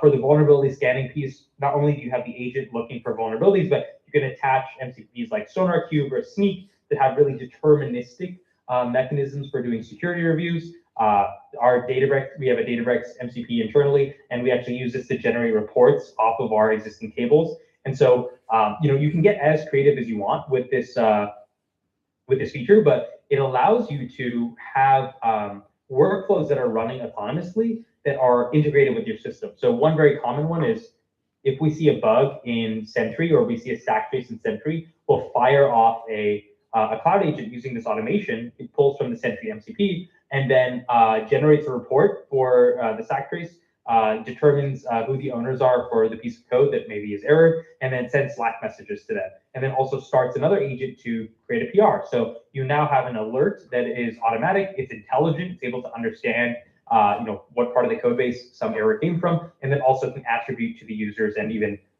potentially give a follow-up. And so a couple of examples here that are useful for maybe a bit of motivation are available in our suggested section. So if you go down here,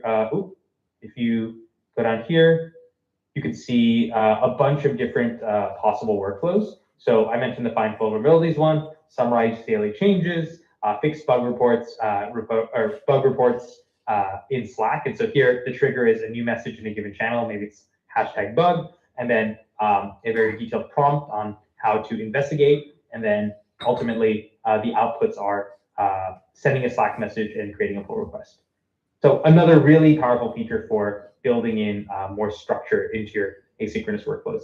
And then lastly here, if you just want to specify a workflow in natural language, like maybe I'll say every day at 5 p.m., run an automation to look at the last 10 rows of my users table in Databricks and send me a summary of their usage in Slack. So something like that. What we can do is it'll just automatically build an automation. It'll infer the triggers, infer the underlying prompt, and then if I've specified certain MCPs, it'll add those MCPs here. So plug them in. But yeah, these are, I think, 3 features we're super excited about that we just released. We're going to be building many more functionality on top of them and continually adding to their ease of use and reliability over time. So happy to pause here and take any questions, either about these or about anything you've been discussing during this meetup. I am here for the next 10 minutes, so happy to take that time to chat with you all. All right, perfect. Thank you. Thank you, Ryan. So we got questions. All right, first question here. Hello, hello. Do you hear me? Yep. Wonderful. First of all, thanks for your demo for presentation. I've got a question. I'm actually here, if you see me. Now I have a question. I tried today Cursor 3 and the new view, and I had this use case. There is a product with a few microservices. And there is one directory with these repos inside. I ran the agent in one single session from this master repo, and I had a few tasks which required like this parallel work in sub-repos. Honestly, it failed with many different models. Opus was quite good, still not there. My question is, are there any tricks, specifically in Cursor, to force this orchestration? And the second question is, are there any features planned in next releases on that front?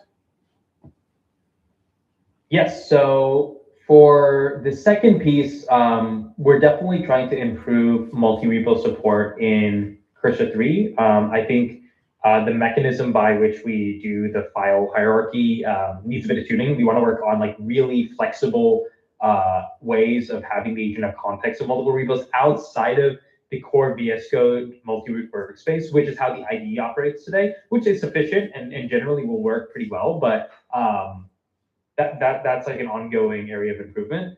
To answer your first question, I think there's actually some actionable steps you can take today to make that workflow work a little bit better, especially if you just have one repository with multiple repos in it.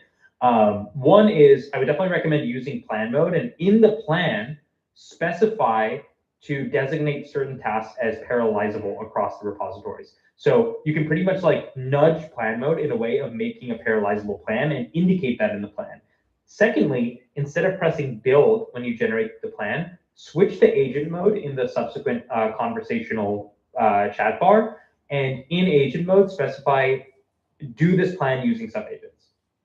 Like if you explicitly specify to do something using subagents, if you're using one of the larger models like 5.3 Codex, 5.4, 4.6 Opus, they will launch subagents for that purpose. And the benefit here is that if you're working within a scenario where you have multiple very large repositories that need to be understood and traversed for a change that cascades across all three, using subagents is really context efficient because it opens up a new context window for each subagent. And you're not loading the context window with all of that sequential context. And that is usually the reason why a lot of these larger changes can kind of go off the rails and the agent can hallucinate, because it has to do multiple compaction steps, which compaction is not necessarily a failure mode. But if it's a very complex task that needs to go, switch focus areas each time across these different repos, then the agent could get confused. So high level plan mode, enforce subagents using that in the prompt, or even have a skill called parallel subagent execution that in the skill definition, you specify how you want the subagents to launch. That is a good way to kind of enforce sub-parallelism in your workflow. Super. Thank you very, very much for the insights. No problem. Great question. Great. Next question. Yep. So I'm gonna move in front of the camera, or still not there. One issue for me is always that for me, Cursor, I've never really got it proactive enough. So I kind of wanted to know me a bit like my OpenClaw, to really know me and propose everything, because I want to cut myself as much as possible out of the loop, and maybe also, just less stops in between. How could I approach it? Or I mean, one basic thing is to turn on auto run always. So and that's first one that's a bit more mechanical. Yeah. So yeah, do that. The second piece is, you can kind of inject some behavioral hints if you create a cursor rule that pretty much says like, I don't want to have much influence in the execution. Try to go as far as possible without asking me for questions. If you want the agent to ask you for questions, sometimes it will do that. Just the way that the core agent harness is tuned is that, if it feels that it's reached a blocking point, it's not going to go further and make an assumption if there is a fundamental gap in knowledge. And sometimes there is, right? You tell it to build like a front end very vaguely. You can just tell it like, use your own judgment, and it can. But there are probably going to be cases where you're like, oh, I wanted to give it some information that maybe it didn't have. In cases like that, to decrease the friction of providing it more information, in that rule that you have for your agent, tell it, if you absolutely must get information from me as a user, use the built-in question answering tool. So I don't know if you've used plan mode before and you've seen sometimes plan mode will ask you for clarifying questions using a nicely formatted tool. That's actually just a tool that the agent can call, just like it calls semantic search or grep.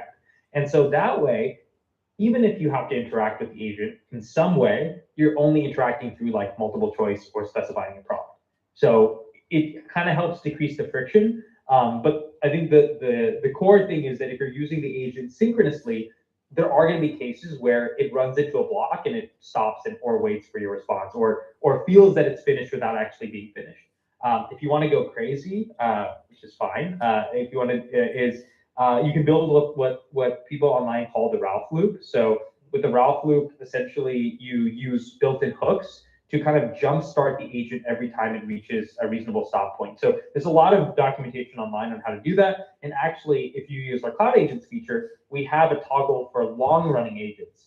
So if you toggle on long-running agents, that's essentially using a built-in Ralph loop for our asynchronous agent. So you can kind of set it and forget it. So I would say for your use case, maybe the Cloud Agents case is the way to go. But if you want to do it in the IDE, you will have to just configure that yourself with cursor hooks. We have some documentation. You can honestly have Cursor build it for you, and it'll do a good job. Thanks. Perfect. Thank you. All right. Next question. Hi, Ryan. Thanks for the talk. My question is on how do you guys add Cursor generate production-ready code instead of some prototype code? How does your exact workflow look like, and how is Cursor integrated in your whole team workflow, so to say? Could you give the answer in really concrete detail, as much as you are allowed to? Thank you. Yeah, I mean, it's actually not that complex. One, we use asynchronous agents a lot. I mean, like we use our own product suite considerably. And that's actually like part of our decision making is like how much are our developers using the features? And if they're using them a lot, that must means that there's some lightweight PMF that we can then ship to the world. So we use Cloud Agents heavily. For some larger tasks, refactors, we'll fire off Cloud Agents for those pieces. For all of our PRs, for every PR we generate, we have BugBot running. And we actually have an internal policy that, so BugBot will output severity. And so low, medium, high, just generally. And for low severity tasks, we have BugBot auto fix those. So we have a feature called auto fix where it launches Cloud Agents to auto fix the issues that BugBot surfaces. After auto fix is done, if BugBot has no severity, no higher, medium severity comments left, and it's fixed the low severities, we auto merge. So for a significant percentage of our PRs, they're automatically merged, and we have Cloud Agents check the status in our staging environment and kind of monitor the deployment as well. So if bugs reach production, we flag those, we send them back to the devs, and we just have this kind of like existing cycle for our CI/CD deployment. So in terms of like our merge cadence, we're shipping a bunch of code really fast, but we also have these automated guardrails in place. For what's happening synchronously, we use skills pretty heavily. So we have the concept of team marketplaces today. We have an internal team marketplace for a variety of different teams at the company. For our core development teams, they have a whole bunch of skills that are operational skills. So one of them is a skill that we call DSLOP, where we have a skill that kind of looks at the quality of generated code and the verbosity of it and suggests ways to simplify it down. And we also have a skill called cleanup PRs, or I think it's called slice PRs, I forget the name, or slice commits. And so oftentimes agents will generate a lot of code across different domains in your code base, like just very simply like backend, front end, API specification, documentation. If we were doing this synchronously or like, back in the day before AI, these are all probably different commits we make. We make a backend change, we commit it, we make unit tests, we commit it, then we do the front end changes, we commit it. But now all of this is kind of done in one shot. So we have a slash command that just uses Git, looks at the underlying diffs, categorizes what domain each diff is in, and makes very specific commits for each one of those. And then oftentimes we'll just do PRs for each of those commits and stack PRs. So we acquired Graphite, and so we use Graphite, which is soon to be Cursor Review, as part of our development process to easily manage the large amount of code that is being generated by agents. So that's just a little look into our process. There's a little bit more detail there, but high level, we use our own skills and we use our own product suite to make sure that we have a pretty rigid development flow, even though we're shipping a lot of code. Thanks. All right, thank you. So, Ryan, we got one last question. You good for it? Yeah, I can do one more. Yeah, let's do it.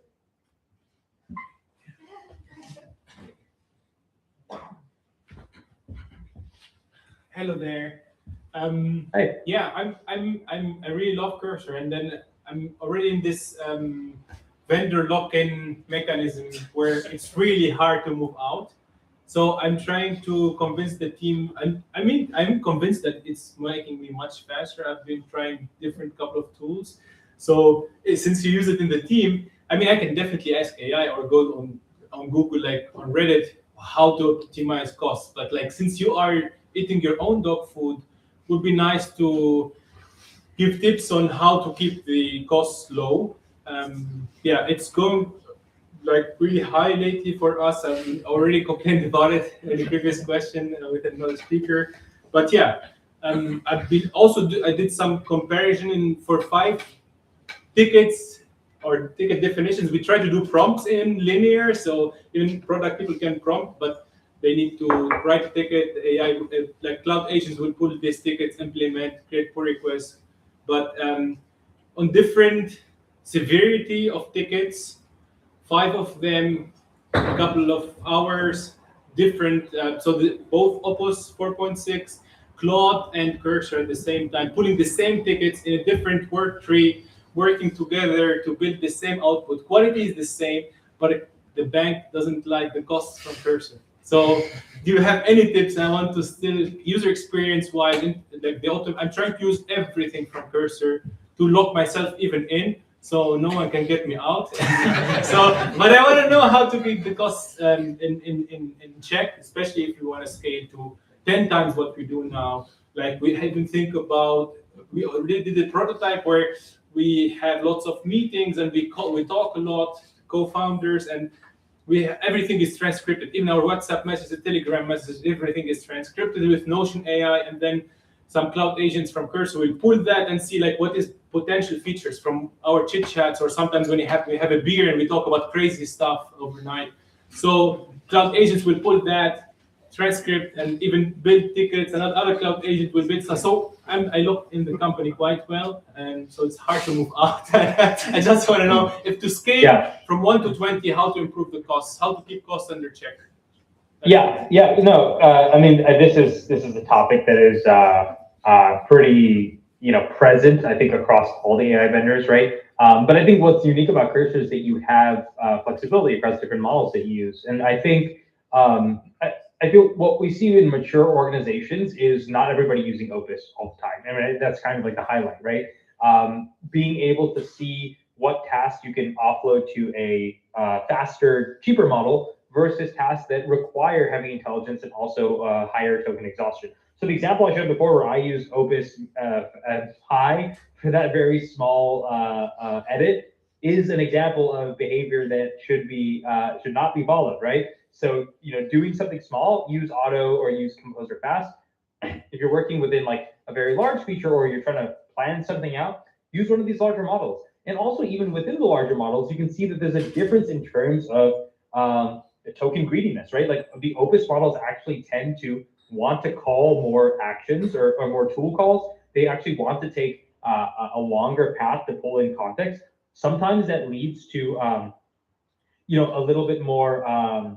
It leads to the model kind of getting more information for the task that is necessary, but sometimes it may be leading to just a little bit of wasteful journey to get to the end of the problem. And so what we actually find is like 5.3 Codex actually takes a less token exhaustive route to get to some place that's roughly the same amount of quality. So I think it would be thinking about like, what are your daily driver models, and when do you want to shift to higher complexity? That is something that's more of a mental model that you have to develop as a developer. What we're doing actually is we're building in features that hopefully make that easier. So I don't know if folks here have tried our new auto model router, but we have different tiers of functionality where we have like a balance tier, an ultra tier, and a thinking tier. And each of those tiers has a set of models that are like chosen from. So I think the ideal state we're moving to as a product is you hopefully at one point shouldn't have to make that decision, and we'll make the most optimal decision for you. But for now, I think having a little bit of insight and choosing the right model for the right task is the best way forward. The next thing I'll say, which is a bit more of an operational thing that is useful to know for folks that don't know here, if you're in a long chat with a specific model, try not to switch the model during that long chat. The reason being is that if you switch the model, what happens is you're not taking advantage of the cache read of the existing model. So every subsequent message you're sending to model A, the existing context of your context window is actually being pulled in from the underlying cache of the model provider, and that input token cost is less than the input token cost of a cache write when it's a raw, when it's not been seen before. But if you switch the model, now you're moving all of that context window into a cache write situation, in which case you might even see like a token spike because you've done that switching. So if you ever want to switch the model in the middle, my recommendation is open up a new chat, pull in the summary of the previous chat, and then use a different model. That's just going to be a more token efficient way to move forward. So high level, only utilize the big intelligent thinking models for larger tasks. Find a good set of models for your daily drivers, Composer 2, Gemini Flash for really small things, Auto for smaller things, and then develop a muscle memory to swap between them, and then avoid the model switching piece. Cool. Thank you very much. Great. All right. Of course. Thanks everybody for coming out. All right, Ryan. Thank you very much. Yeah. Bye. All right. Great. So we actually have last but not least category right now. There's always the classical one. It's always hard to go after cursor guys, but Richard here definitely going to do a great job. I'm pretty sure. So Richard, there you go.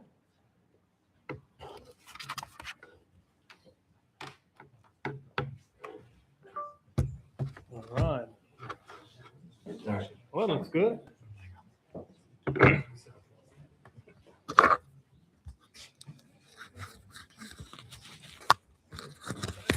Yeah. All right. Hi, everyone. My name's Richard, and I'm going to be honored to be the last barrier this evening between you and a few bottles of fresh beer and a nice networking evening. So, of course, because it's very late this evening, I just made a presentation with almost just pictures, so we should get through that pretty good. Yeah, how 1,000 lines of text save my free time. What's my situation right now? Well, I'm a full-time IT consultant. IT is pretty important because that explains my presentation skills. Next to that, I'm a co-founder, and I kind of like some free time sometimes, like taking walks is one of the things I just like to do. Northern part of Hamburg, it's pretty nice there. But kind of hard to do. So we need to figure out this problem, how I can actually have my nice long walks again and automate what I'm supposed to do for my startup, for example. So how can we fix this? All right, that's it. Have a nice evening. No. Nice idea, but because we're all AI people here, I did the most obvious thing. Bam. OpenClaw, of course. Got my OpenClaw, configured it, gave him Telegram access, gave him my Git access, figure out some stuff, some skills, some personality, and I was able to walk around and speak with my OpenClaw and build some nice features and going to the gym and building some more features with my watch. I don't know. How did it work out? How to get better. Too much time, me again, sitting in front of my laptop at home and fixing stuff that didn't get right. So what do you do if one OpenClaw doesn't work that well? Well, how about several OpenClaws? Like a ton of them, whole network. And guess how that worked out?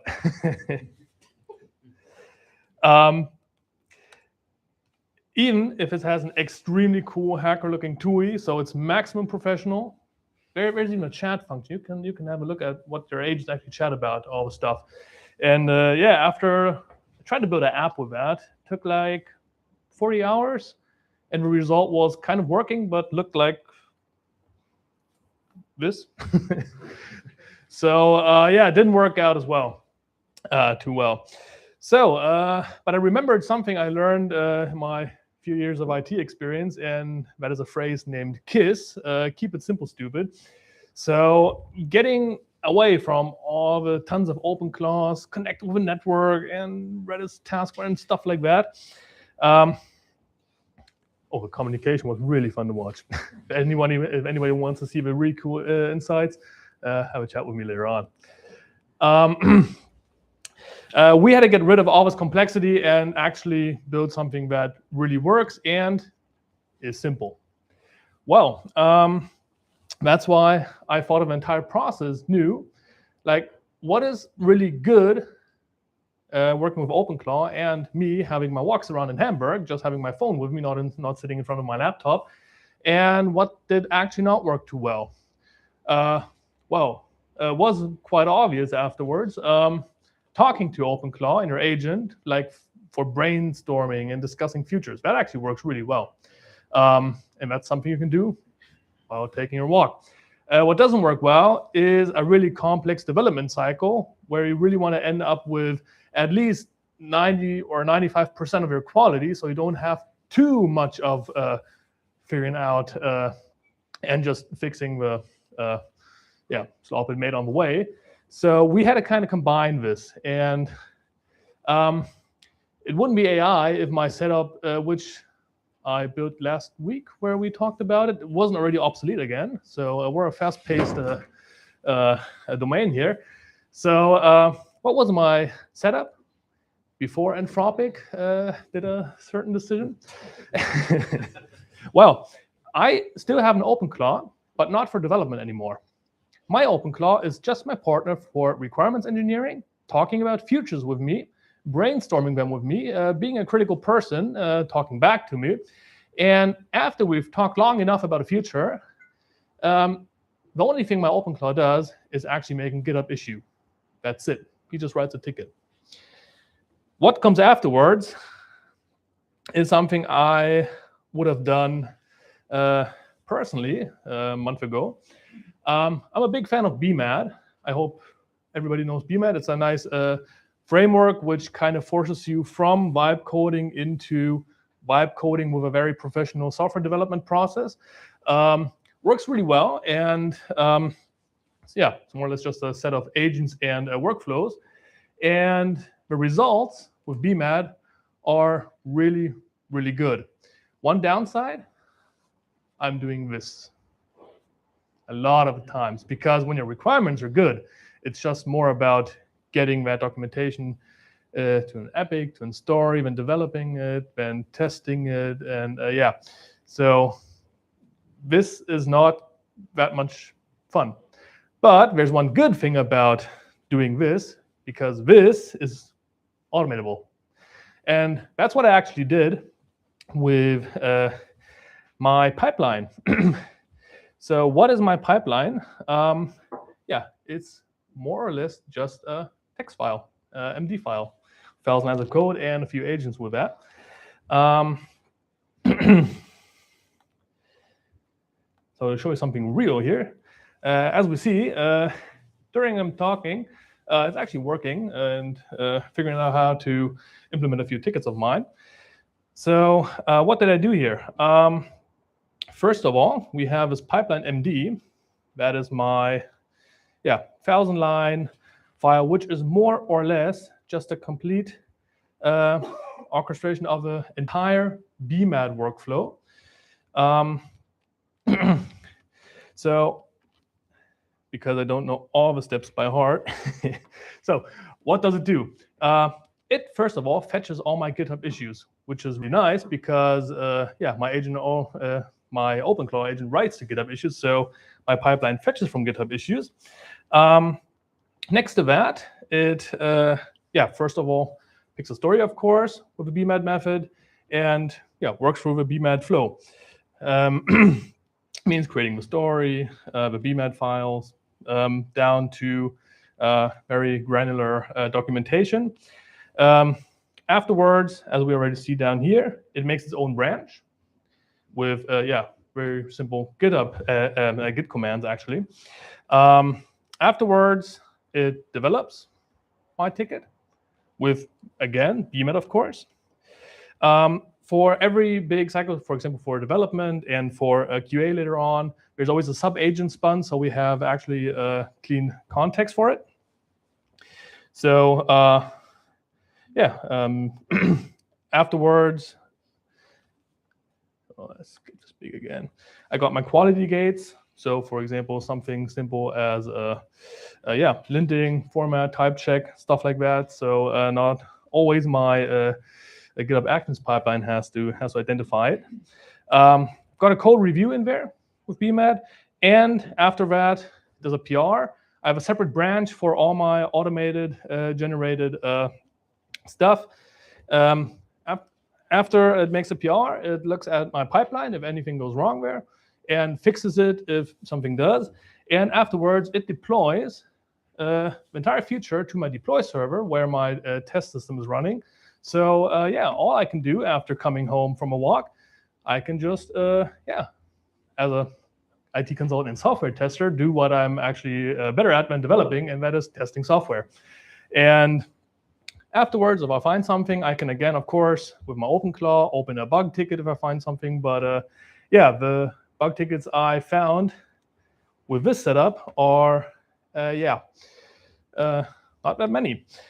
What is, here you go.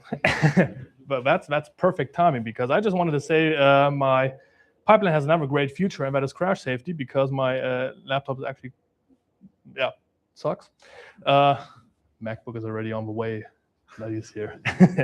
So this thing crashes pretty often, so I needed some kind of safety to not lose everything my pipeline did. So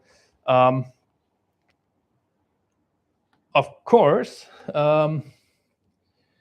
we have, next to the status YAMLs BMAT already has, we of course have a pipeline status YAML as well. So the pipeline exactly knows where it left off and where it did. So if I just, if my laptop crashes or if my battery is empty, we have to hurry up, damn.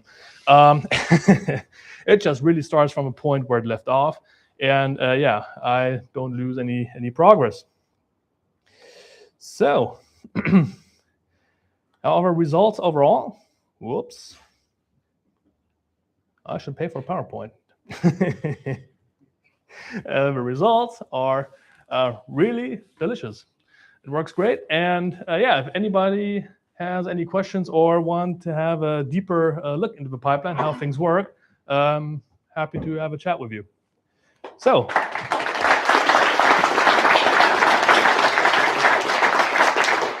have some nice free time. All right, questions? I think I'll go first because I have a mic.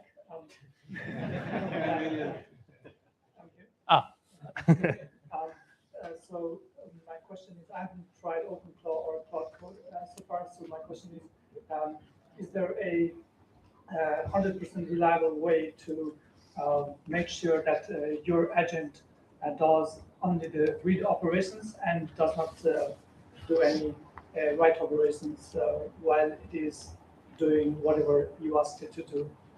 A great question. Because of two reasons. First of all, you can just grant him the access he really needs for GitHub, so you can actually stop him from doing stuff.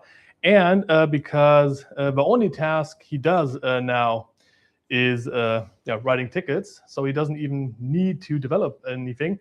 And even before my setup right now, my OpenClaw did nothing else than just to trigger that pipeline, which is on my server as well, but without coding anything. So the pipeline before Anthropic now had a very great idea from getting rid of Claude. It did nothing else than via ACP to trigger that pipeline, and then the pipeline did the entire process. So my OpenClaw actually didn't code a single line.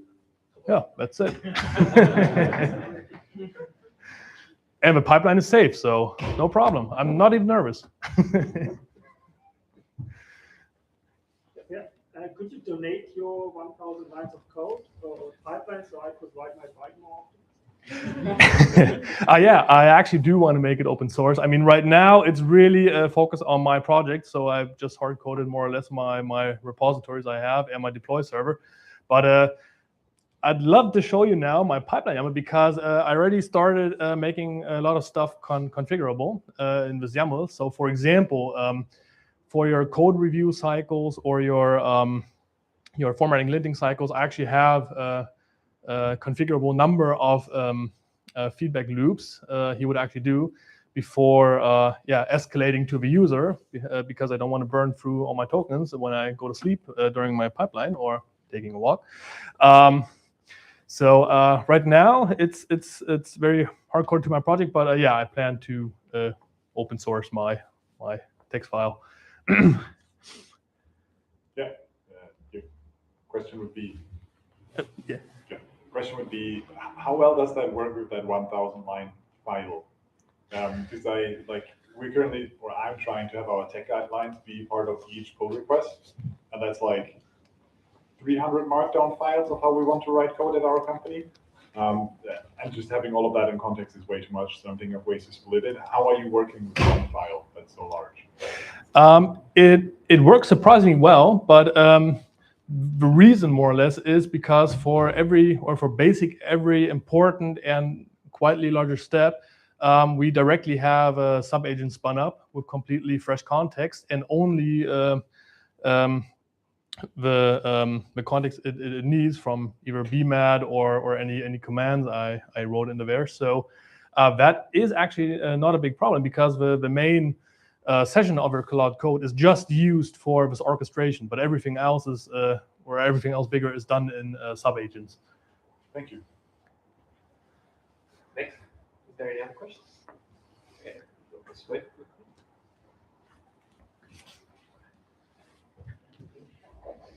Since Anthropic is blocking the OpenClaw now, what does your setup looks like today? Well, I tried it with Codex. I don't know why we're not getting too well along with each other. I mean, we kind of have to warm up. Yeah, what I do right now, when I go to walk, I still discuss with my OpenClaw my tickets, so I can at least get that done. But yeah, right now my pipeline is running from my laptop or from my server, which I manually have to start. And yeah, I'll figure out some way to get it running again somehow. I don't know how yet, but we're gonna find a way. So when are you running that setup? You mentioned something about last week or so, but that was something different, right? Around 2 or 3 weeks right now from the initial startup, and yeah, so I already have some experience with it and how the code quality is and how the features actually get implemented. And because I'm working quite UI heavy right now, you immediately see if it works out. And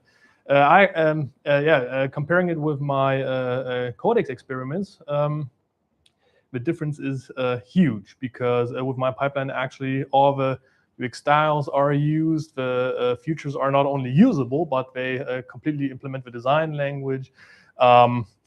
Even quite big epics with several stories are implemented very, very well. So for now, for being as simple as more or less just a few text files and that's it, I'm actually quite happy with the results. Yes. Since you mentioned that you played also around with like having multiple OpenClaw agents, or in your pipeline, basically you have multiple agents with different flavors like OpenClaw and the Cursor or Claude. I was wondering, just out of curiosity, if you played around with Paperclip and if you have some experience with that. Just downloaded a few days ago and started setting up my own company. Yeah, I'm playing around with it right now, but don't really have that much experience yet. I'm still figuring it out. But yeah, I'm definitely playing around with it right now. But I already like it from first sight. Yes. I have a follow-up question on providing only read purposing. You mentioned just giving read access through API, but if it's let's say computer use, then let's say I ask it to do some research, and I don't want it to submit some form in some website and send it. In that case, do we have any mechanism with which we can prevent any write access? My initial startup, next to the other points already mentioned, where it was actually even less a problem than running it on my laptop, because I had a dedicated server for my setup, so it was completely running on its own server, on its own code base, and yeah, more or less just having the GitHub integration and everything else on stuff you shouldn't do is more or less blocked in some kind of way. So yeah, but I mean, it's AI. Is it completely safe? Of course not. Never is. But there isn't any research functionality, because I mean there is a BMAD a part for doing all the research and stuff like that. But that's one of the parts of a BMAD workflow I skip, because I already have all the context I need, because yeah, of me talking to my agent and writing the tickets with my agent myself. So all this research stuff is actually not implemented there. So yeah, and of course I still do a code review, and of course if the features are really important and very fundamental, that's a part where I of course look a lot more intensively than writing my UI stuff right now. So yeah. I have an eye on that, and yeah, but by now I actually did not have any problems with it. Have time for one more question, if any. No, that's it. So thank you very much.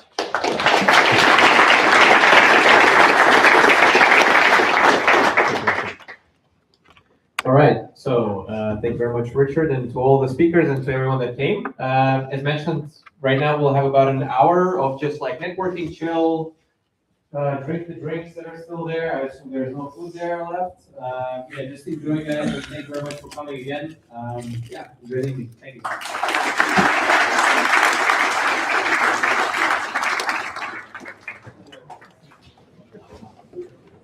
Ich versuche auch gerade meinen Beamer da einzurichten. Das ist geil. Ich versuche jetzt gerade Open Code einzurichten. Ich weiß nicht, ob das Sinn macht. Oder. Open Code ist auch geil. Ist ja quasi wie. Ich dachte mir, es hat einfach viele Sachen drin. Ich habe das jetzt gerade vor ein paar Tagen angefangen zu nutzen. Ich will noch frisch. Thank you very much. Okay, guys. Thank you for tuning in. See you next time.